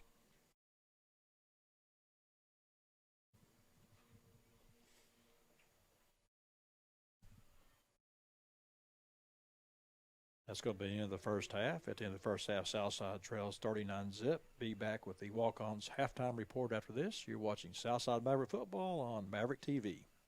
Crabtree RV Center, leading the River Valley in sales and service for over 70 years. Founded in 1950, Crabtree RV Center has grown into one of the largest family-owned and operated RV dealerships in Northwest Arkansas. Located on 17 acres, including a 26,000 square foot indoor showroom. Crabtree RV Center has everything you need, all in one convenient location. Crabtree RV Center in Alma, Arkansas, making your family's dreams come true. Randall Ford is excited to announce their state-of-the-art mobile service van, stocked with all the latest tools and technology needed to service your vehicle. Everything from oil changes, warranty repair, battery, software updates, brake jobs, and so much more. All is done with your convenience and safety in mind. We'll come to your office or home to provide professional service the Randall Ford way. Stop by today at Randall Ford, 5500 Rogers Avenue, or check us out online 24/7, randallford.com. Ford, the #1 selling brand in America. Give your grooming game a TKO at Knockouts Haircuts for Men. Get pampered like the champ you are in this ultra-relaxed environment. We have the 5-star treatment for the everyman budget. No matter if you're a lightweight or a heavyweight, you won't get this undefeated care at any budget walk-in salon or barbershop. This one-of-a-kind care is in a class by itself. What are you waiting for? Look like the greatest at Knockouts Haircuts for Men in Fort Smith. Whether you're opening your first checking account, purchasing your first home, saving for your first big vacation, or opening a new business, First Star Bank offers hometown service with the latest in digital banking technology. Our local team makes banking fast, convenient, and easy. From simple everyday banking to helping you fulfill your dreams, our team is here to guide you every step of the way. First Star Bank. We'll be there through all your firsts. Learn more at firststar.bank or stop by one of our local branches today. Member FDIC, Equal Housing Lender. This is a walk-on athlete. They push harder and put their heart into the game. This is the passion we're built on. It's why we put our heart into creating game day with a taste of Louisiana.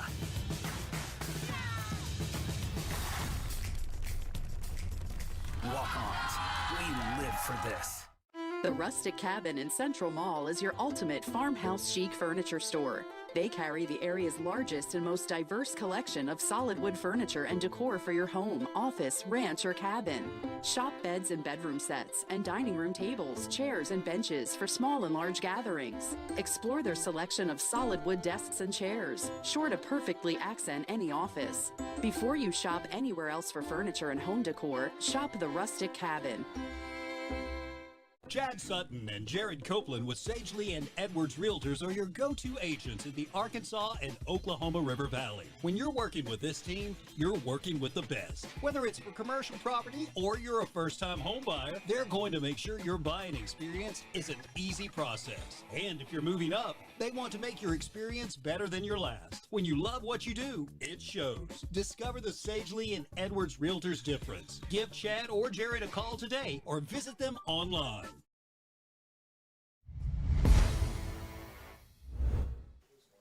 Welcome to the Walk-Ons halftime show as Southside trails here in the first half, 39-zip. And, Philip, it was the first half for the Mavs. And then I really go back to the field position. Southside didn't have it. Bentonville did.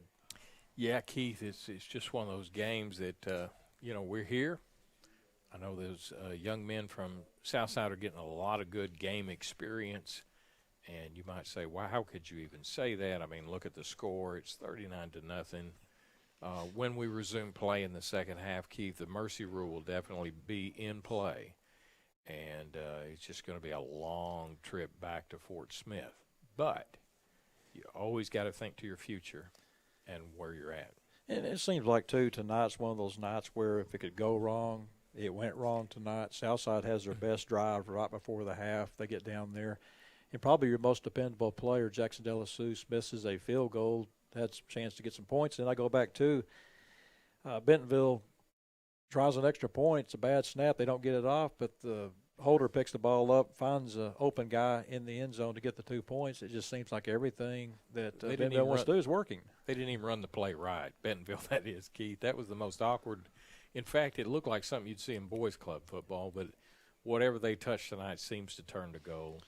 I don't think we have anybody on the roster by last name of Murphy, but for whatever reason, he is present here tonight, and his law is what is ruling this country. Well, it's been a game, too. Like I said, one of the positives for Southside all year has been the special teams, but we've had a punt blocked. We had a punt, I think, was partially blocked, and just hasn't been a good night there. And then just overall, the special teams have really struggled. Yeah, and the key to all of this is, not trying to be a pop psychologist or anything, but the key to all of this is everybody's going to have adversity. You're going to have days like this in life where nothing goes your way. And the whole key is, how do I respond to it? And so even though we may be playing a shortened second half, Keith, as far as time element goes, you still got to say every snap is so important because every snap builds off the ones you've already done, the ones you're going to have. It's just so important for us to keep our heads up and realize there's still been some great hits out there tonight by the Southside defense. Been some excellent blocking at times from the Southside offensive line. We've seen some great running plays, Keith. I mean, think about it. You're getting 8-9 yards every time you're slashing on that zone read. We've got some negative plays in there, and that's okay. I don't want to focus on that. I want to leave here with the positives. Now, I'm sure the coaches would just come after me if I said that to them, but you and I both know that that's where you have to address a game like this is, okay, it happened, it's in the books. Let's look forward to next week, and how do we get better? Going to the keys of the game, one of them was stop the run, and obviously Josh Ficklin and Sean Anderson really took care of that. These young men, very good running backs, but also, just like last week, you've got a very good offensive line for Bentonville. Yeah, and we've changed our entire scheme, it would appear, at least for this game, which we're using Dimitri Lloyd and really in that middle, trying to fill those gaps. They kind of had him on the line in the beginning. They've moved him back more to a true middle linebacker or Mike spot, and they're trying to just let him see where that opening is and then slash to it. He's got the speed, he's got the size, he's got the strength, but look how many weapons Bentonville can just continue to pound at you.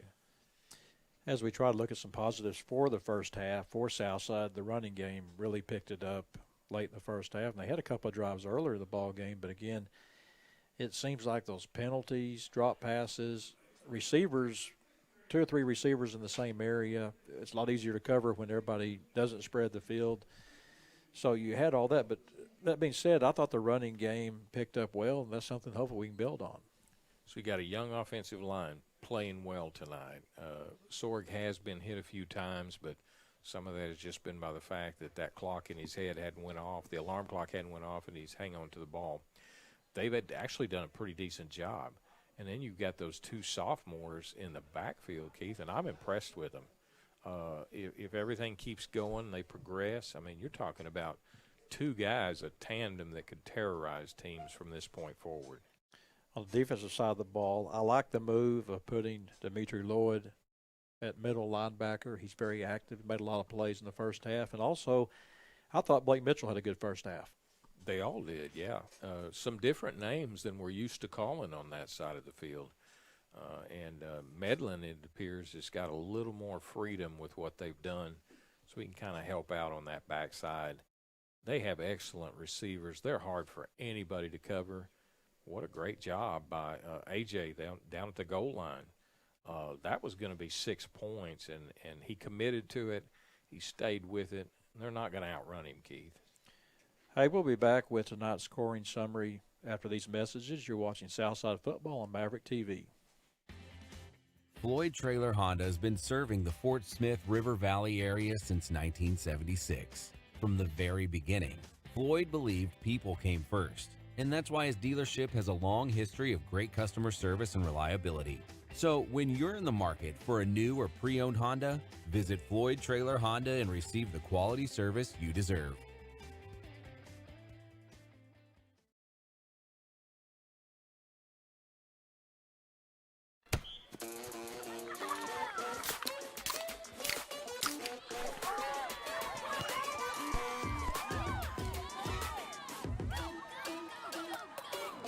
Do good when you eat good. Level up your to-go order by donating to the Walk-On's Game On Foundation, supporting youth athletics and their communities. Game on. It was the night before breakfast when suddenly Austin craved eggs and bacon and the toasted breakfast burritos he'd eat when he awakened. And the party was turning up, but Darren decided to wind down because sleep is a one-way ticket to toasted breakfast burrito town. So when Alex received that late-night text, she thought about breakfast, and she ghosted her ex. Toasted breakfast burritos are here. Go to bed, sleep well. The sooner you sleep, the sooner you'll get one. Only at Taco Bell. Bong. Most dealerships in the River Valley may be short on inventory, but not at Orr Chevrolet in Fort Smith. Score more today and shop over 500 vehicles on their lot. Stop shopping at low inventory lots and shop Orr Chevrolet today to choose from over 500 new, used, and GM certified pre-owned vehicles. Larger inventory, more for your trade, and the best service teams around. Drive home in one of the over 500 new, used, and GM certified pre-owned vehicles today. Stop by 6500 Auto Park Drive or shop online 24/7 at OrChevyFS.com. And remember, you always get more with Orr. This is a walk-on athlete. They push harder and put their... Go there for lunch, you can get soup and salad, and on their soups, they actually have crawfish etouffee. So you know, for less than $10, Keith, you can walk in and out of there. You've got an excellent lunch, and everybody loves crawfish. And it's great to go there when they have the football games going on. If there's a football game, it's going to be on one of those TVs. It's almost stimulus overload, you know, when you walk into a place like that. But, you know, Walk-Ons is such a great game sponsor and helps us to be able to produce this each and every week. And I am going to talk to him and say, hey, listen, there's a guy named Keith. He's always in here. He probably needs an employee discount. Yeah, good luck with that. As we look at tonight's scoring summary, Bentonville started their first possession on their own 20-yard line, ran 10 plays, were able to get up towards midfield, had to punt the ball away. Southside starts their drive on their 27-yard line and kind of mixed in a little bit of running, got an initial first down, and then ended up having to punt the football. And that's where the scoring really started for Bentonville, as they kind of looked like they maybe partially tipped the punt. The ball ends up at the Southside 48-yard line. 2 plays later, a 28-yard touchdown run by Josh Ficklin. Yeah, and Keith, it's really been our woes tonight is the kicking game, especially on punting. De La Souce has done a pretty good job on the kicking game. He had the one missed field goal, but as far as, you know, his kickoff went into the end zone, which is exactly what you would want it to be. When that started out, Keith, you know, you're feeling pretty good, right? But I think as we get deeper and deeper into this game, that big offensive line is really taking a toll on our defensive line. When you say it rains, it pours, it really started there. Southside takes over at their own 20-yard line. First play of the drive, the ball snapped to David Sorg. You can't handle the snap. The ball is on the ground. It's recovered by Bentonville at the Southside 19-yard line. And this is really where you look at the field position. It really, well, actually started on the previous series when they started at the Southside 48. They started this drive on the Southside 19. The defense really stiffened a bit as they forced Bentonville to go 5 plays, and it's a 4-yard touchdown run, again by Josh Ficklin. Hard to stop those backs that just keep coming at you, whether it's Ficklin or even the smaller back that they're going to throw at you, because they are very good about reading what their offensive linemen are doing. Southside again takes over. What has been the theme tonight on the 20-yard line, they go 3 and out, and they force another punt for the Mavs, and they don't get much on this punt. Actually, I believe this punt was actually blocked. No, excuse me, this punt they did get away, but it was not a very good punt. It goes to the Southside 43-yard line. It's a 7-play, 32-yard drive that ends with a 25-yard Logan Thomason field goal. Yeah, and Bentonville has really been keying off. I don't know if they saw something on film when it comes to our punting game, but there is some weakness there that perhaps we can get shored up a little better, and that's, you know, one of those learning lessons that we got to go through, because you got to take care of the ball when it comes to punting. Southside gets the ball back. They have a 5-play drive, and as we talked about, Philip, they were able to run the football at times with Tucker and Dingle, but it seemed like when they were able to run the ball, they would get an untimely penalty. They get a penalty here, force another punt. Bentonville actually blocks this punt. They take over on the Southside 27-yard line, and then you have a 3-play, 27-yard drive. It's a 25-yard touchdown pass from Drew Wright to C.J. Brown. You know, we're in the land of Walmart up here, Keith. Could we say that we've just given Bentonville a blue light special every time we turned around? There's free popcorn in the snack bar. You know, I mean, how many more gifts can we have here? And there's no consolation prizes that Southside's going to gain from this in giving that kind of field position away. Well, as it goes, Southside gets the ball back. They go 7 plays, have to punt the ball away. Bentonville starts this drive, as has been the case in the first half. They start this drive on the Southside 45-yard line. It's a 4-play drive, and then it's a 1-yard touchdown run, again by that man, Josh Ficklin. Yeah, and, you know, Keith, what was strange about that, even with all the running that Bentonville was doing, which you think would chew up a lot of clock, it just seemed like that first half kind of dragged, didn't it? And we had some incomplete passes, which is going to make a difference. Several timeouts were called by both teams for various reasons, but it just seemed to me like it took a while to play that. And Southside gets their best drive of the night as they're able to get down and attempt a field goal, but the field goal is no good. Bentonville takes over. They'll start their drive on their own 33-yard line. They go 6 plays, and it ends with a 19-yard touchdown pass from it's the backup quarterback Carter Nye to Q Brown. This is 2 sophomores. Yeah, and they doesn't look like they lose much of a step. They lose a little bit of size when Nye's in there compared to Wright, but I'd say that's about it. Very well coached, very well oiled, and very well executed plays. Again, we're down 39-zip here at the half. Be back with more after this. You're watching Southside Football on Maverick TV.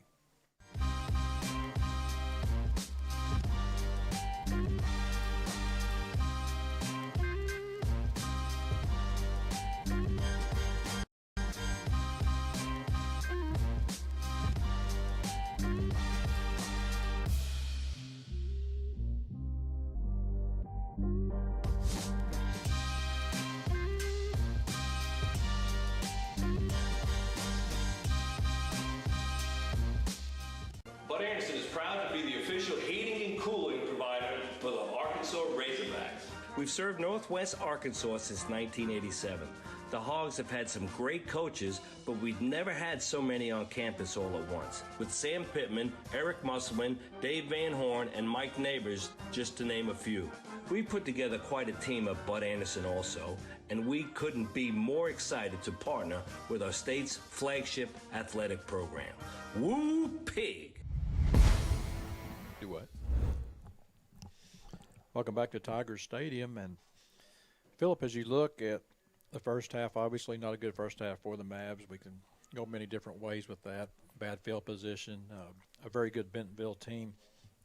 But you come out for the second half, you got a lot of sophomores.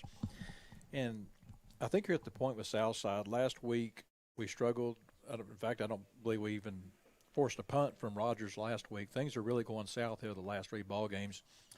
You had a lot of hope the first two games with Northside, Greenwood. Russellville, from about the second half on, just seems like Southside can't get any continuity on offense. The defense struggling to stop anybody. It gets to a point to where you got to say you got to hang on to that rope. What does Southside need to do here to maybe turn this around? I'm not saying even get victories. I'm just saying just to make this to where we improve each week. Yeah, and I think a lot of times you'll see some radical changes from coaches when you get in this a funk, for lack of a better word. And you'll see them start to do personnel group shifts and maybe even, if this is a baseball game, we're going to pull the pitcher and put in another pitcher. You'll see sometimes changes at quarterback. I don't think that's the answer for this team. I think the answer for this team is stick to our game plan, no mistake football. Surely we got to shore up our kicking game, and that's not all on the kicker. Don't misunderstand what I'm saying. I'm just talking about special teams in general, and let's right this ship. You may not win the ball game, but you're given a good game. And it's a gut check time here in the second half for the Mavs. We saw it at the end of the ball game against Rogers last week, Southside. And we talked about this. I don't care if it's the second, third, fourth, first team that you're going against. You want to make something happen. And I think it's important, again, for Southside maybe to get some positive here. Not really sure what's going on with the passing offense. I'm not sure if it's a communication between the quarterback or the receiver, but we've had a lot of receivers in the same area and not a lot of open receivers. Yeah, Keith, and, they have to be catchable balls, but, when they have been catchable, we've got a lot of drop balls too, and that makes it tough on everybody. And you don't want your quarterback to ever let go of the rope. Just keep going forward. And, Keith, I was just sitting here thinking it's 39-0. So you know how Southside's feeling. The visitors' locker room here at Bentonville, while we're in a palatial place over here, it's probably about an 8 by 10. What was it? Roger Miller used to sing on King of the Road. 2 hours of pushing broom buys me an 8 by 10 4-bedroom. It's not a very big place over there, and they usually wind up sitting out. So you usually wind up sitting on the concrete. Just part of the gamemanship of coming up here and playing. Yeah, it's funny you say that. I always think of Coach Jeff Williams told me one time up here that you really can't get everybody into the locker room at one time, so you'll have coaches standing out there to be trying to talk to kids. Well, you got parents trying to talk to the coaches at the same time. Well, let me add insult to injury. Unless they've changed their ways, they also run the heat full blast, and you can imagine what that's doing to a kid that's sweating from head to toe and carrying about 50 pounds of equipment with him. One area I think has been a positive tonight for Southside that we've not really looked at. The offensive line has not done a bad job. They've given Sorg time to throw the football. They've been able to run the football at times. So there is a positive in that, and you're talking 3 sophomores, 2 juniors. And they've improved from where we saw them in the beginning to where they are now. Sure, there are a few plays they've missed, but any line's going to miss a play. I mean, that defense is not actively just taking whatever you throw them, but they're making good reads. They're seeing what Bentonville's doing. When the man's coming later, the linebacker, they try to scooch up a little bit. They're picking him up. They're doing an excellent job. That's a credit to the Southside coaching staff, but also to the response of these young men. And you're going to see this offensive line get better and better. And I think that's the key, too, that we talked about in the walk-ons pregame was the fact that you're going to have some games, and this has not been a good night for the Mavs by any means, but there's things you can work on, things you can improve on. And these kids, the offensive line getting better. They're going to get better as the game goes on. And we talked about last year, a lot of these kids were playing against Ramsey, Kimmons, Chaffin, Darby. Now they're playing against the Bentonvilles, the Fayettevilles, the Rogers of the world, a lot better teams. So it's going to take a time to get adjusted to be able to do those things. But what is good about that and what's exciting about that, Phillip, is the fact that these kids are going to hit the weight room after this year, going to get bigger, stronger, and more importantly, more experienced.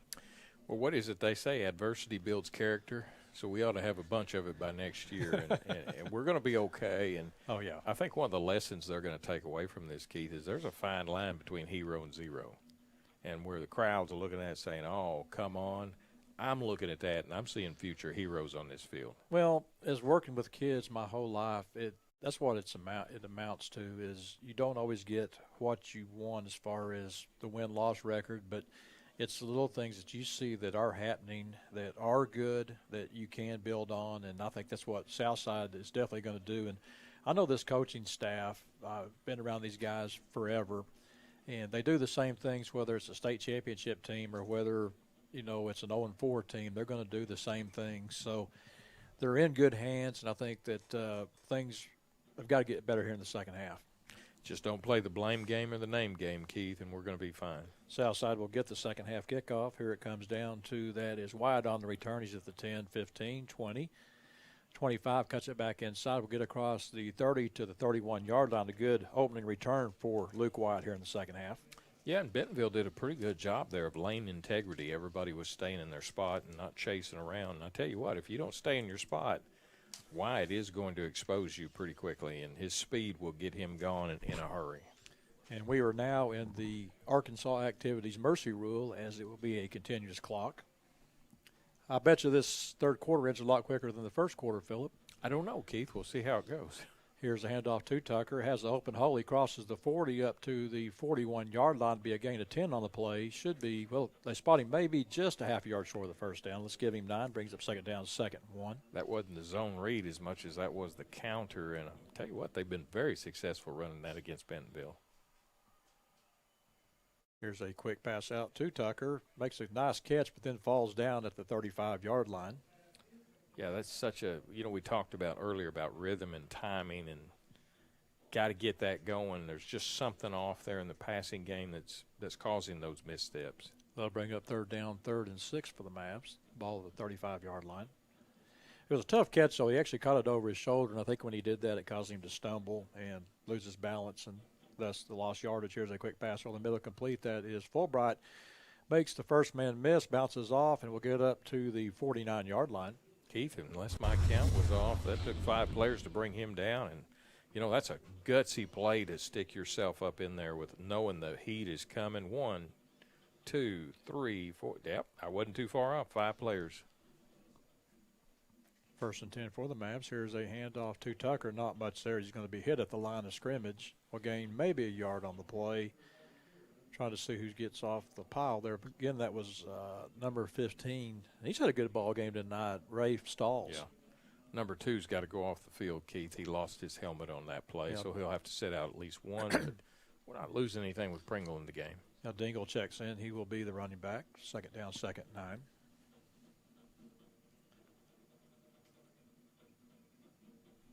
Here's a pass by Sorg, going to be complete over there. That is Wyatt at the 43-yard line. A little better rhythm to that, Keith, and that truly is a timing on that sideline out, and they had that timing between him and Sorg. They'll bring up 3rd down, 3rd and about 1 for the Mavs. Dingle out.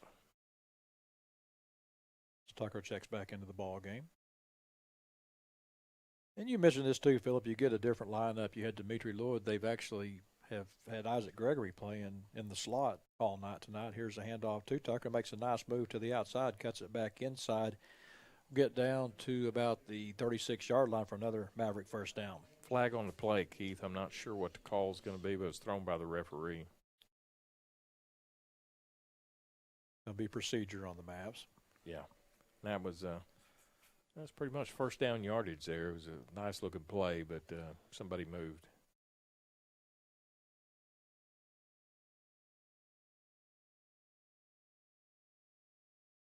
Must be right at the snap, Keith, because normally a referee will stop play on a illegal or a false start. So be third down, 3rd and 6 for the Mavs.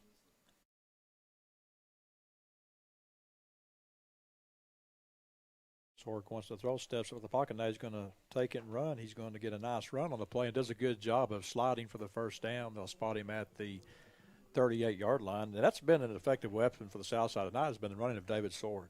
Yeah, and any young quarterback, you tell him, hey, don't run, stay in there, find your guy. But he's starting to get that feel for when he needs to take off. Here's a handoff off the left side to Tucker. He's going to bounce it outside, get inside the 35-yard line down to the 33-yard line. Keith, correct me, but if I'm wrong, outside of the penalty, these have all been positive yardage plays on this drive. Excellent drive by the Southside offense. Yeah, and you can live with that. It'll be 2nd down, 2nd and 5 for the Mavs.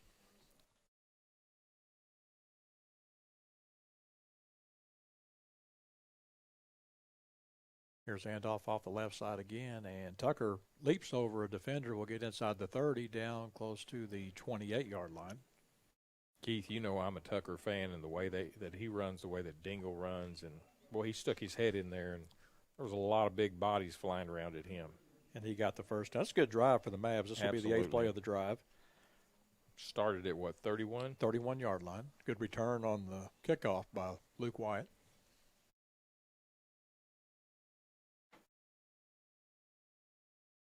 Sorg looks to throw the ball, has time to throw. Throws over the middle, going to be intercepted. Yeah, the defender had position on that play there, Keith, and there wasn't much Carlisle could do to defend that. That was Garrett Langford on the interception for Bentonville. You get a little positive, and I go back to 1 step forward, 2 steps back. We all have our moments. We all have our days, and, how you respond to it, Keith. And that was a good response coming out of halftime by the Southside Mavericks.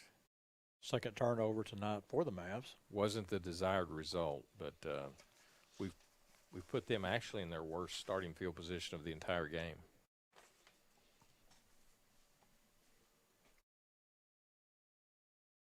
Here's a quick pass out, going to be complete. He is going to get across the 27-yard line. Making the play for Southside is Zach Medlin. Wonder how many passes that is number 2 has actually caught tonight. That was C.J. Brown on the catch. He had the touchdown catch earlier, and I'm guessing about 10. Would you guess that? We talk about all the sophomores on the south side sideline. There's quite a few sophomores playing for Bentonville tonight. In fact, the quarterback in there right now, Carter Nye, is a sophomore. He wants to pitch it out. He pitches it out to his running back. He's going to get across the 30 up to about the 33-yard line. That is Chris Carter Surley on the carry. It seems that Ficklin is going to be the guy that they use to carry the mail on the inside, and they really like to use kind of that option read by the quarterback on the outside, and very effective with it. They've got a lot of speed that's going on there, and that's hard to catch up to. You don't see a lot of teams that really run an option anymore, and I think it's very effective because defenses don't really train for that. Here's a quick pass out by Nye, going to be complete. That is to Q Brown. Makes a guy miss. He's at midfield at the 45, at the 40, at the 35-yard line, but we run out of bounds by Devin Huggins. Not a lot of room on this sideline there, Keith, and I was getting a little worried because he was sure getting close to the base of the stands here. Would you bring that up in your next meeting with Bentonville? They need to have a little more room on the sidelines for player safety. No, the scary one always for me was Springdale because they had that fence. Yeah, the picket fence. Yeah, the picket fence. I never could figure. That's kind of like a football rodeo. Yeah. Be 1st and 10 at the Southside 35-yard line for Bentonville.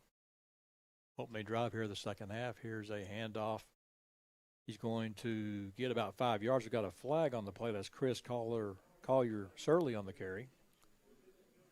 Flag was thrown over here on this side by the down judge. I'm not sure. I believe it may be a hold.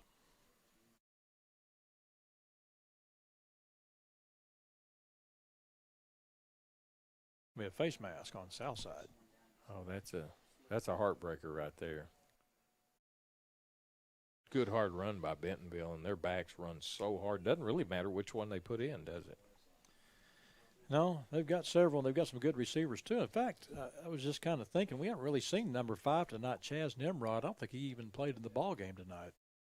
Don't know what the status is of Nimrod. Now takes a snap. He'll hand the ball off. He's going to get inside the 35 down to about the 33-yard line.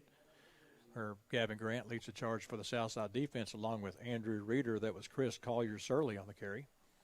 Yeah, and Collier-Surley there really had to earn his keep. Southside was hitting him hard, but he just kept those legs churning. Bring up second down, 2nd and 8 for Bentonville at the Southside 23-yard line.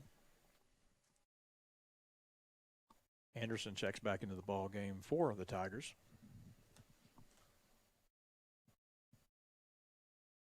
Southside, well, they're going to run the play as Sean Anderson gets the handoff. He's going to fight his way down to about the 20-yard line where Zach Medlin leads the charge for the Southside defense. Looked like Southside left a little early, Keith. Well, but I was kind of thinking that too. I see no flags down. That would be a dead ball if it was, but obviously maybe it was straight up and down. Yeah. Sometimes hard for us to see with the angles from our vantage point here. A third down, 3rd and 5 at the Southside 20-yard line for Bentonville. Opening drive of the second half for the Tigers. Carter Nye, your quarterback, along with Sean Anderson. Nye rolls to his left, wants to throw the ball, throws the ball. It's going to be complete on a nice diving catch. That is Q Brown on the catch at the Southside 10-yard line. Yeah, receiver going the same way the quarterback does, and that's a tough throw to come over here on this left side. Good catch, good pickup by his receiver. Hey, never miss a Southside game. Just follow our Maverick TV YouTube channel. It's free, and you'll get a notification each time we go live. Just search Fort Smith Southside Maverick TV.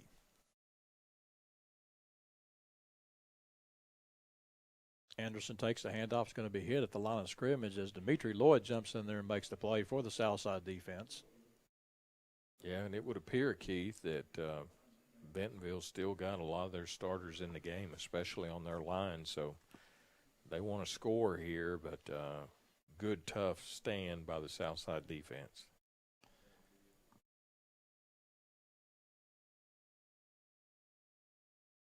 Again, it'll be 2nd and goal from the 10-yard line.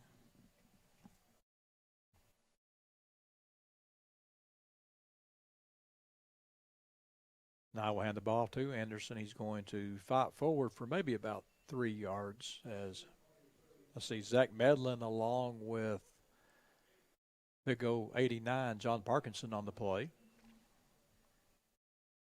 Yeah, we actually tried to crash down one of our linebackers there, but it got picked up real quick by their guards, showing just how good their line actually is. Be 3rd and goal for Bentonville. They'll spot the ball at the 7-yard line. Be a good stand here. Opportunity for the Southside defense with 1:30 to go here in the 3rd quarter. Got Anderson in the backfield with Nye. Nye wants to throw the ball. He looks, has time. Will roll to his left. Will cut it back inside. Will be hit and dropped by Zach Medlin at the 3-yard line. Yeah, and I'm glad Medlin picked that up because he really had the momentum and kind of had the numbers game there to be able to get that in the end zone. They haven't seen a lot of 4th downs tonight, Keith. No, they haven't. They'll go for it here. 4th down, 4th and goal at the Southside 3-yard line. Wouldn't it be nice to see a big stand here? Here's a handoff to Anderson. Cuts it back inside, and there is Southside right there to make the play. Again, that is Zach Medlin making the play for the Southside defense. What I'm seeing right now is the excitement on the Southside defense going there and making plays. You're seeing a lot of pride coming out down 39-zip. Absolutely. And that's what we talked about earlier at halftime. Don't let go of the rope. We've still got some time here. We've still got some plays. Clock's moving quickly. I mean, we got 40 seconds left. Change of possession, even with the mercy rule, the clock stops. The good and the bad. The bad is you start this drive when you're on 3-yard line. Well, it's kind of like a lot of things, Keith. There's always a good, a bad, and an ugly, and that don't mean a Clint Eastwood movie either. Yeah. Southside had a good opening drive to start the second half, but again got bogged down with some penalties and then had the interception to end the drive. Hopefully they can get something going here.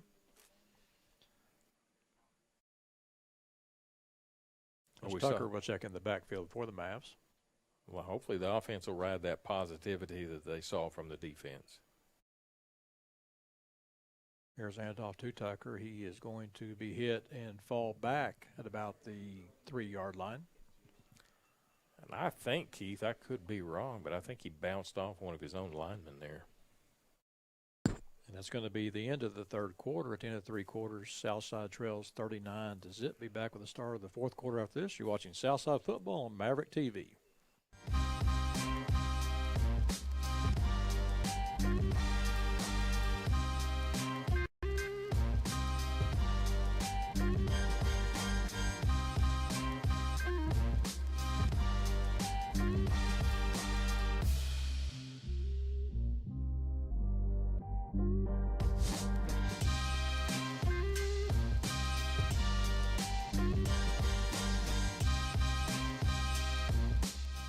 Bud Anderson is proud to be the official heating and cooling provider for the Arkansas Razorbacks.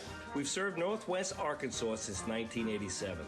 The Hogs have had some great coaches, but we've never had so many on campus all at once. With Sam Pittman, Eric Musselman, Dave Van Horn, and Mike Neighbors, just to name a few. We put together quite a team at Bud Anderson also, and we couldn't be more excited to partner with our state's flagship athletic program. Woo Pig! As we start the fourth quarter, Southside trails 39-zip, but we got some positive there, Phillip, as Southside's able to get a hold on downs and takes the ball to the 3-yard line. Had a good opening drive before the interception here to start the second half. Sorg looks to throw the ball. Will throw the ball. It's going to be complete. I think it's Luke Wyatt. Yeah, it's Luke Wyatt. Not much there. He's going to gain maybe 4 yards on the play, brings up third down, 3rd and 6. We've been talking about Wyatt being double teamed, but Keith, I think that time he was triple teamed. He still made the catch. They were definitely determined he's not going to score on them. Again, third down for the Mavs, 3rd and 4. Sorg looks to throw, steps up in the pocket, going to be sacked and dropped back at the 6-yard line. Yeah, and that wasn't so much on the offensive line as that was a coverage sack. I mean, they had every avenue blocked. But, boy, Keith, talk about a walk from one end of the field to the other just to get the fourth quarter underway. And there's a lot of times you would go for it, but I don't think this is one of them. No, in fact, it looks like we've still got Del Rio as our kicker. Well, Del Rio had a good kick last time, and what Southside did is they snapped it quick. It really didn't give Bentonville time to react to it, so we'll see if they do that again. Looks like they're going to hold off here. I'm not really sure Bentonville's going to come after it.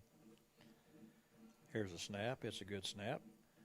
Gets the punt off. Oh, there's a good block by a Bentonville guy on about the 20-yard line, and it's going to take a good Southside bounce, and this is really a nice kick as it's going to be dead at the Bentonville 46-yard line. That is a 47-yard punt. And then add the 10 yards he had in deep into the end zone, which don't count, because we take it from the line of scrimmage. Keith, he kicked that ball close to 70 yards. Yeah, and Southside's going to get a lot of new players in the ball game. That's the right call. I mean, we're talking about snaps now, right?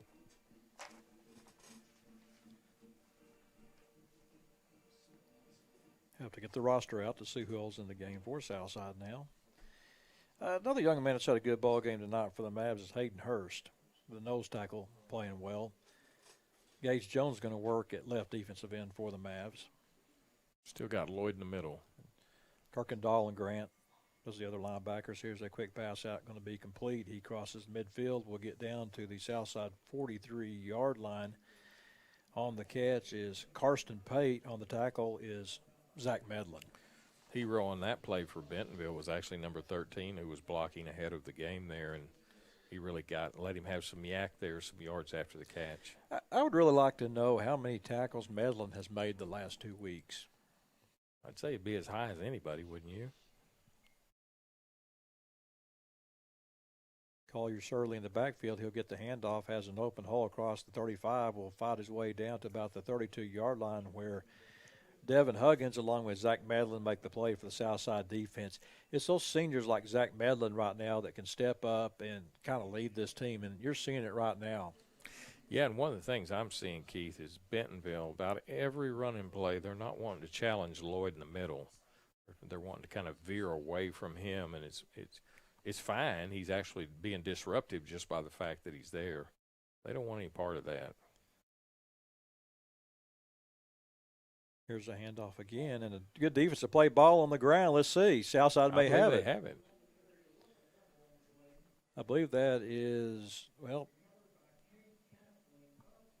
that was Cage Castling on the recovery for Southside, and that is the first turnover of the year for the Mavs. 2, that's a great thing, Keith, but 2 great defensive stands by Southside, which have kept the score the same as it was at halftime, correct? Yes. Good job. The offense needs to feel it now, and let's get some points on the board and then, head those buses south. Do you have any remedy maybe to try to score 39 points in 8:45? I'm not Dalton. I don't have this mapped out how we're going to do it. So Dingle in the backfield for the Mavs. He'll get the handoff here. He goes off the right side and gets past the first defender, but there's 2 other defenders right there. We've got a flag on the play. This may be a personal foul. I think it's a face mask. I saw his head move. See if they called that. They've not missed much out there tonight. Done a pretty good job. Keith, we were correct in our assessment. In fact, the last 2 weeks we've really had some very good officiating. Even last week at home, I mean, that was a very efficient crew, and they did a good job. And this crew has called penalties, but it's not over the top, and they're not trying to become a part of the game. They've just seen fouls in front of them. This is what you like as an offensive coordinator. First down, 1st and 4, as Sorg wants to throw the ball, has time to throw the ball, will throw it deep down the field. Has an open receiver. That's wide. He's at the 20, down to the 15-yard line. What's one of the things we said, Keith, and we're going to go to walk-on replay here. But look at this. It's just going to be a route over the center. We talked about those crossing routes and Wyatt uses himself wide open there and just couldn't quite put it past the goal line. They'll spot the ball at the Bentonville 13-yard line. Here's a handoff to Dingle off the left side. There's going to be nothing there. Going to be brought down maybe for about a yard loss on the play. That was Connor Horton making the play for the Bentonville defense. Brings up 2nd down, 2nd and 10. Longest completion of the night in our passing game, Keith, and a very timely one, too. Not timely in the sense it's going to keep us in the ball game, but timely in the sense of we need this for positivity. Well, yeah, as you say, too, we're the 5th game of the season, and you've got to build some confidence with your passing game, and that'll do it as here's the pass intended for Tucker, goes incomplete. And, again, that was another play where you had 2 receivers out in the flat, and I'm not really sure who the intended receiver was. The ball was over Tucker's head, but you had Wyatt behind there. Yeah, it was been short for Wyatt, a little bit tall and long for Tucker. But that's not a bad play to kind of flood that zone, especially Bentonville really didn't pick that up very well, what was taking place. So it was kind of man-for-man coverage out there. If we could have connected, it would probably been 6 points. 3rd down, 3rd and 10 for the Mavs. Here comes the heat. It's a quick pass out to that's Dingle. He's at the 10. Will work his way down to about the 5. A great call with the blitz. Yeah. They wanted to come and let them come. We're running a screen play. Obviously, we're going to be going for this at, 4th and 1? 4th and 1, be a long 1, short 2 for the Mavs. And this, yeah, we want to score here, Keith, but, I mean, this is the confidence boost right here. Well, you get in the red zone, and that's been kind of what's hurt the Mavs this year is getting those points once they get in the red zone. Here's a handoff to Dingle. Goes to the goal line. Touchdown, Southside. Not only a first down, Keith, but 6 points are on that board, and the skunk is over.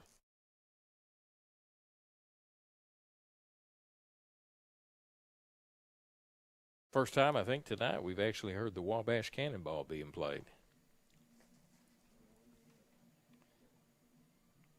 Really nice drive, too, by the Mavs. They started this drive. This was a 97-yard, 12-play drive for the Mavs to get points. Can't get much longer than that, can it? As Jackson Delasuse will attempt the extra point for the Mavs. Ball is down, kick is up, and your kick is good. Southside now trails 39-7. We'll be back with the Maverick kickoff after this. You're watching Southside football on Maverick TV.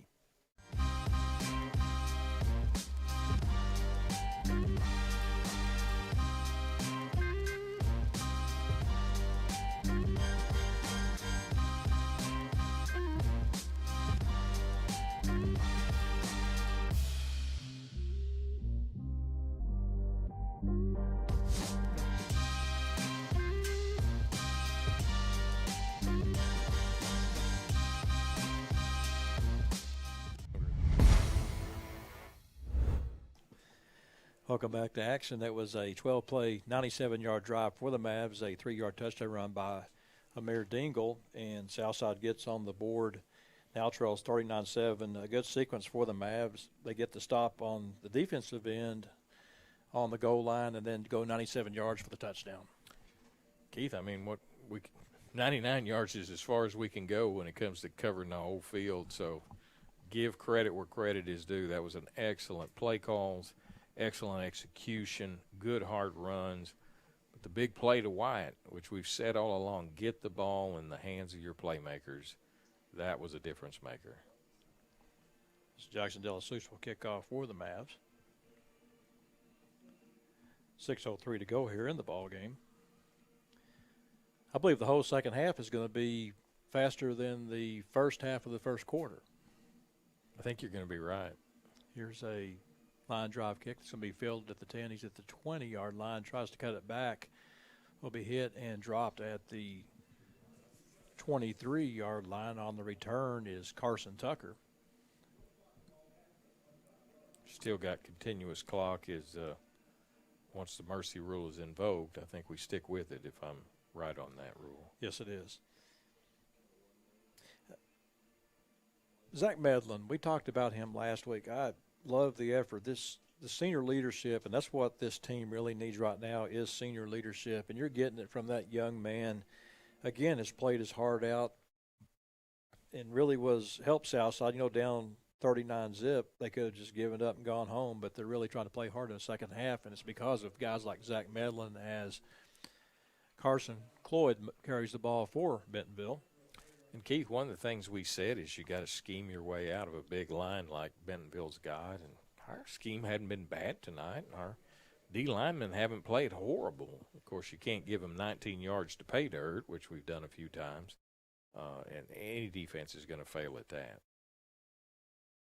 Here's the handoff again to Cloyd. Cloyd will be hit by Dimitri Lloyd and dropped after maybe about a 2-yard gain. Brings up third down, third and about 2. With continuous clock, Keith, I think they're just thinking first downs here. They may come out and try to pass the ball, but I really doubt it. I think they're going to keep the ball on the ground. They're going to be very conservative.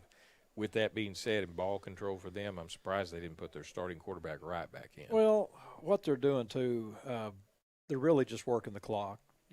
Normally they may not be in a huddle like they have been or just, working the clock down. And here's a handoff to Collier Surley. He's going to get across the 45-yard line up to about the 47-yard line and making the play for the Southside defense. We've got some new players in the ball game. That is Jabe Lovett on the play for the Southside defense along with Carter Zimmerman. Yeah, we've got some guys getting some reps and some snaps under their belt, and that always pays off later.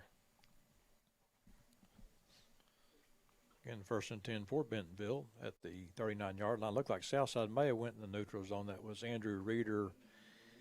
No, I think they're going to call it false start, Keith. I say that because they stopped the play. That should have been a free play for the Bentonville offense, and they stopped it, and it was false start. Brings up 1st and 15 for the Tigers.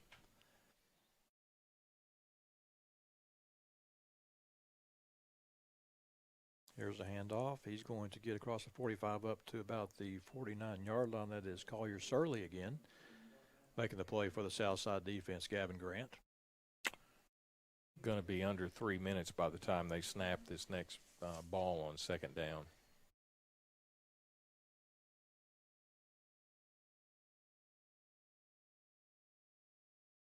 This game pretty much decided, and you go back to the first half, and it was a game where field position really hurt the Mavs, untimely penalties, things that a team can't do. First possession, Keith, we played it pretty well. It's just kind of one of those things that happens. Here's a good job by the Southside defense getting there and making the plays. That's Gage Jones leading the charge for the Southside defense along with Jay Lovett. Not taking anything away from anybody, but Bentonville actually has their second group of offensive linemen in there, and I think you saw the difference right there. They'll bring up third down, 3rd and 10, 2:24 to go here in the ball game. It's going to be real close. The play clock's at 19. Be real close to 2 minutes. And high school football, we don't have a 2-minute warning, so it's probably just going to be a couple more plays left in this game.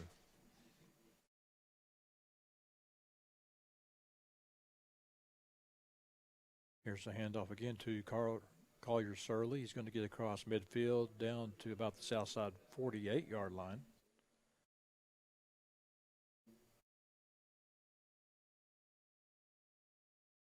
Keith, we've said it several times. I know you have that, it's gut check time. And, it's not the result we wanted, but how do we respond to this for our future? And it's not going to get any easier next week. We've got Fayetteville. Well, we talk about the D1 prospects on Bentonville. You look at Fayetteville, you got Isaac Satania, the receiver, going to Oregon. You've got Manny Powell, a move-in. This is tough. You get a move-in that's going to be playing for the Razorbacks next year.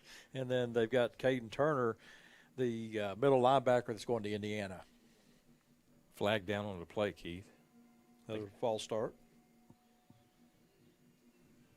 Tell you what, when they had their referee meeting and said, okay, here's what I want you to watch, he is watching it exactly, isn't he?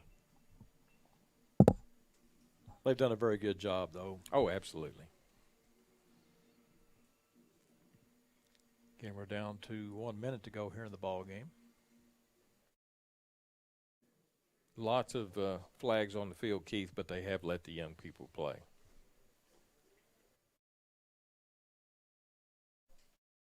There's a handoff again to Collier Surley. Has an open field. He's at the 40, at the 35, 30, 25, 20, 10, 5, touchdown.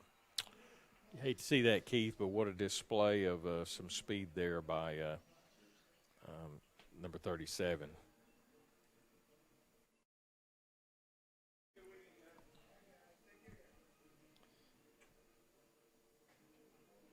(40-47), Keith. I knew probably be high scoring for one of the teams, but I don't know if I expected this exact outcome. Well, it's wasn't going to be any easier. We knew coming in. We saw Rogers. Rogers, I think, is very competitive. They've got a chance to really make some noise here in the 7A West, but Bentonville, year in, year out, is always tough. Yeah, I think their offense is their unit this year, Keith, as opposed to their defensive strengths. Not to say they're bad on defense, but I think their offense is really their strength because they can really control the game with it. Bentonville now leads 45-7. Be back with the Tiger kickoff after this. You're watching Southside Football on Maverick TV. Bud Anderson is proud to be the official heating and cooling provider for the Arkansas Razorbacks. We've served Northwest Arkansas since 1987. The Hogs have had some great coaches, but we've never had so many on campus all at once. With Sam Pittman, Eric Musselman, Dave Van Horn, and Mike Neighbors, just to name a few. We put together quite a team at Bud Anderson also, and we couldn't be more excited to partner with our state's flagship athletic program. Woo Pig! Welcome back to action. Bentonville now leads 46-7. They'll be kicking off to the Mavs. We've got 40 seconds to go here in the ball game. And again, a good drive by the Bentonville Tigers. They had their second teamers in there on the drive. Their second teamers, though, Philip, would start for a lot of teams. Absolutely. They're big, they're strong, and you just saw how fast they are, too. Here's the kickoff. It's going to bounce. It's going to be fielded by Dingle at the 15-yard line. Going to be hit and dropped at the 18-yard line. Hey, catch tonight's game replay every Tuesday at 7 p.m. on Cox Your View, Channel 22. Yeah, the clock will stop for a change of possession per the mercy rules. So once this ball is snapped, then the clock will not end until the game is over. Hey, remember, there's 3 ways to watch on the Southside School app, on Cox Your View Channel 22, or the best place on Maverick TV YouTube channel. Just search Fort Smith Southside Maverick TV, subscribe for free, and get a notice every time we go live.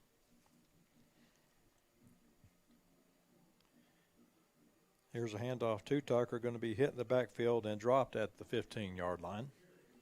Yeah, Bentonville was ready for that all the way, and there wasn't much hope that he had for that. Continuous clock now, Keith. It'll probably be about they may not run another play. The play clock, there's still 30 seconds on it.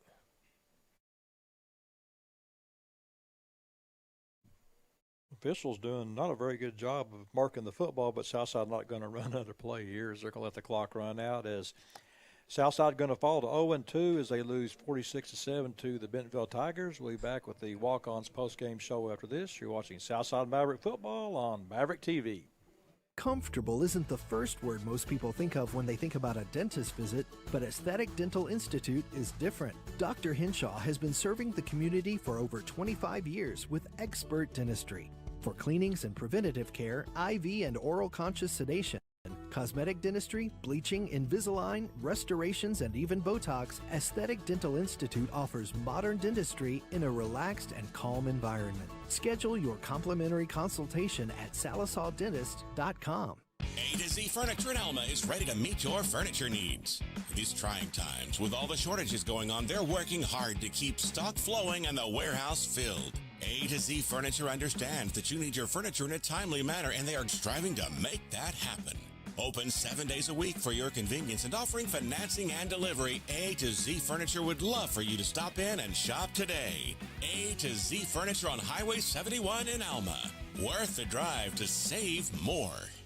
One evening, let's go, Walter. The sun went down. After you. Jungle fire was burning.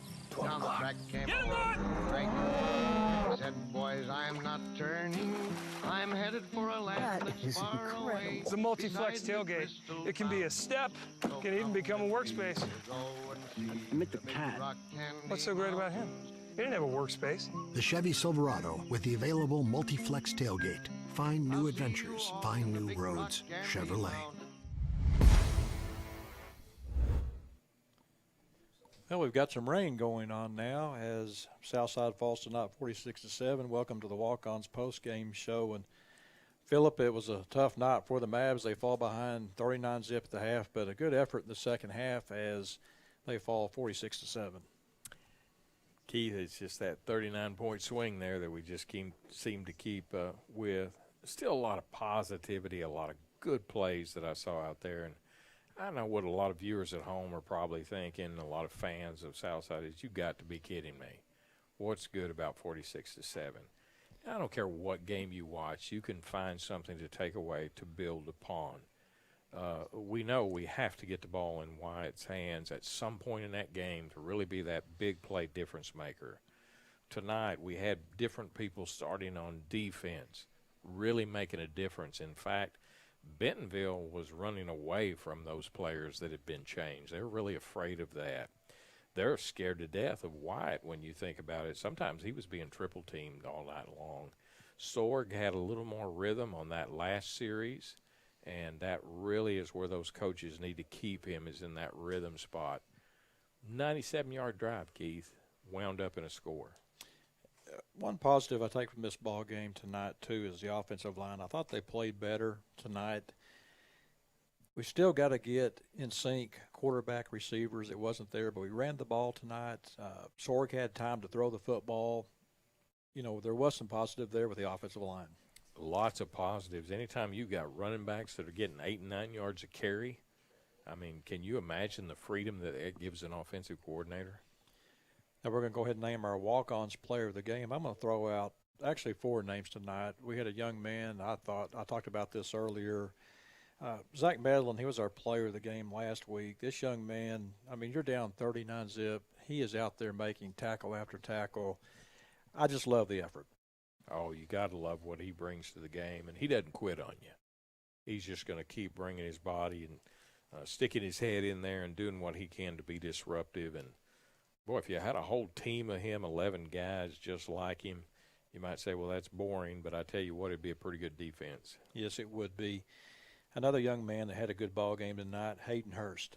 Hayden Hurst stepping up from that line play. It's not a name we've called a whole lot this year, but he had a game. And, Keith, one of the things I don't mind telling you I was fearful of when we started this game is how is our defensive line going to respond? They didn't respond badly. Another young man that had a good ball game tonight, Brandon Mitchell. Brandon Mitchell, you might say, well, you guys are focused on the defense and they just gave up all these points. I tell you what, there was a lot of bright spots there to be seen. Well, we're going with our player of the game, and I talked about this in the pregame, so I've got to go ahead and pick my young man, Dimitri Lloyd. I thought he had a solid ball game at linebacker. I liked the move. I was thinking maybe put him at defensive end, but I really like him at linebacker. Yeah, playing that Mike spot, and they're really worried about those edges, and so that allowed them to move the Oscars, the Sam linebackers, some of the outside stuff further out. If you notice, it was very effective about their little outside game that they like to play. They were not running toward Lloyd at all. Every time I looked up and Lloyd planted himself in that Mike position, that middle linebacker spot, they're running somewhere else away from him. He was being very disruptive to what they were trying to do. Okay, next week it doesn't get any easier as Southside will be back home at Jim Rollins Stadium as they take on the Fayetteville Bulldogs. As we mentioned earlier, they've got a bevy of Division I players, so it's going to be another test for the Mavs. You know, last year, Keith, they had a lot of D1 players that were up there, and that was probably one of the better games that Southside played, especially on the road.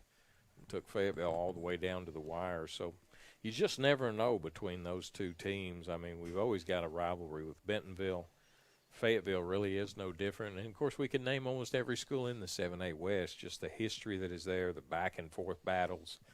But Fayetteville certainly always a force to reckon with. Philip, final thoughts tonight. Keith, I don't like this outcome any better than anybody else does. And, in fact, some people are going to say, you mentioned earlier there's a replay on Channel 22 on Tuesday nights, and they're going to say, what for? Here's what I want you to do. I want you to look at the game totally different and look at what we just witnessed here. I want you to grab your notebook, and I want you to make a list of 10 positives that you saw. I saw that many positives here tonight. We've talked about it. It's all about building blocks. Yeah, you don't like the result, but guess what? In order to learn a skill, a trade, anything, you're going to make a lot of mistakes until it finally comes home. Then they write songs and make legends about how great you are. So we saw some future legends here tonight. Philip, great job tonight. Also want to thank our producer, Tyler Shell. He went solo tonight, did a great job for us. And also thank you to our camera guys. Y'all do a great job, Caleb Borman and Shaq Carter. Thank you to Walk-On's Bistro and all our fine sponsors. Our final score tonight, Southside falls 46-7. Catch us next week as the Southside Mavericks will be back at Jim Rollins Stadium. Catch the Walk-On's pregame show at 6:30, followed by a kickoff. Have a great weekend, and go Mavs.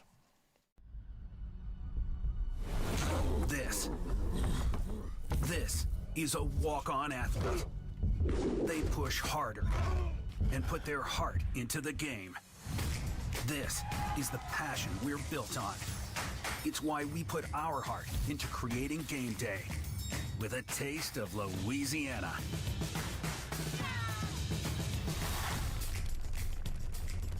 Walk-ons, we live for this. Give your grooming game a TKO at Knockouts Haircuts for Men. Get pampered like the champ you are in this ultra-relaxed environment. We have the 5-star treatment for the everyman budget. No matter if you're a lightweight or a heavyweight, you won't get this undefeated care at any budget walk-in salon or barbershop. This one-of-a-kind care is in a class by itself. What are you waiting for? Look like the greatest at Knockouts Haircuts for Men. in Fort Smith. The Rustic Cabin in Central Mall is your ultimate farmhouse chic furniture store. They carry the area's largest and most diverse collection of solid wood furniture and decor for your home, office, ranch, or cabin. Shop beds and bedroom sets and dining room tables, chairs, and benches for small and large gatherings. Explore their selection of solid wood desks and chairs, sure to perfectly accent any office. Before you shop anywhere else for furniture and home decor, shop the Rustic Cabin.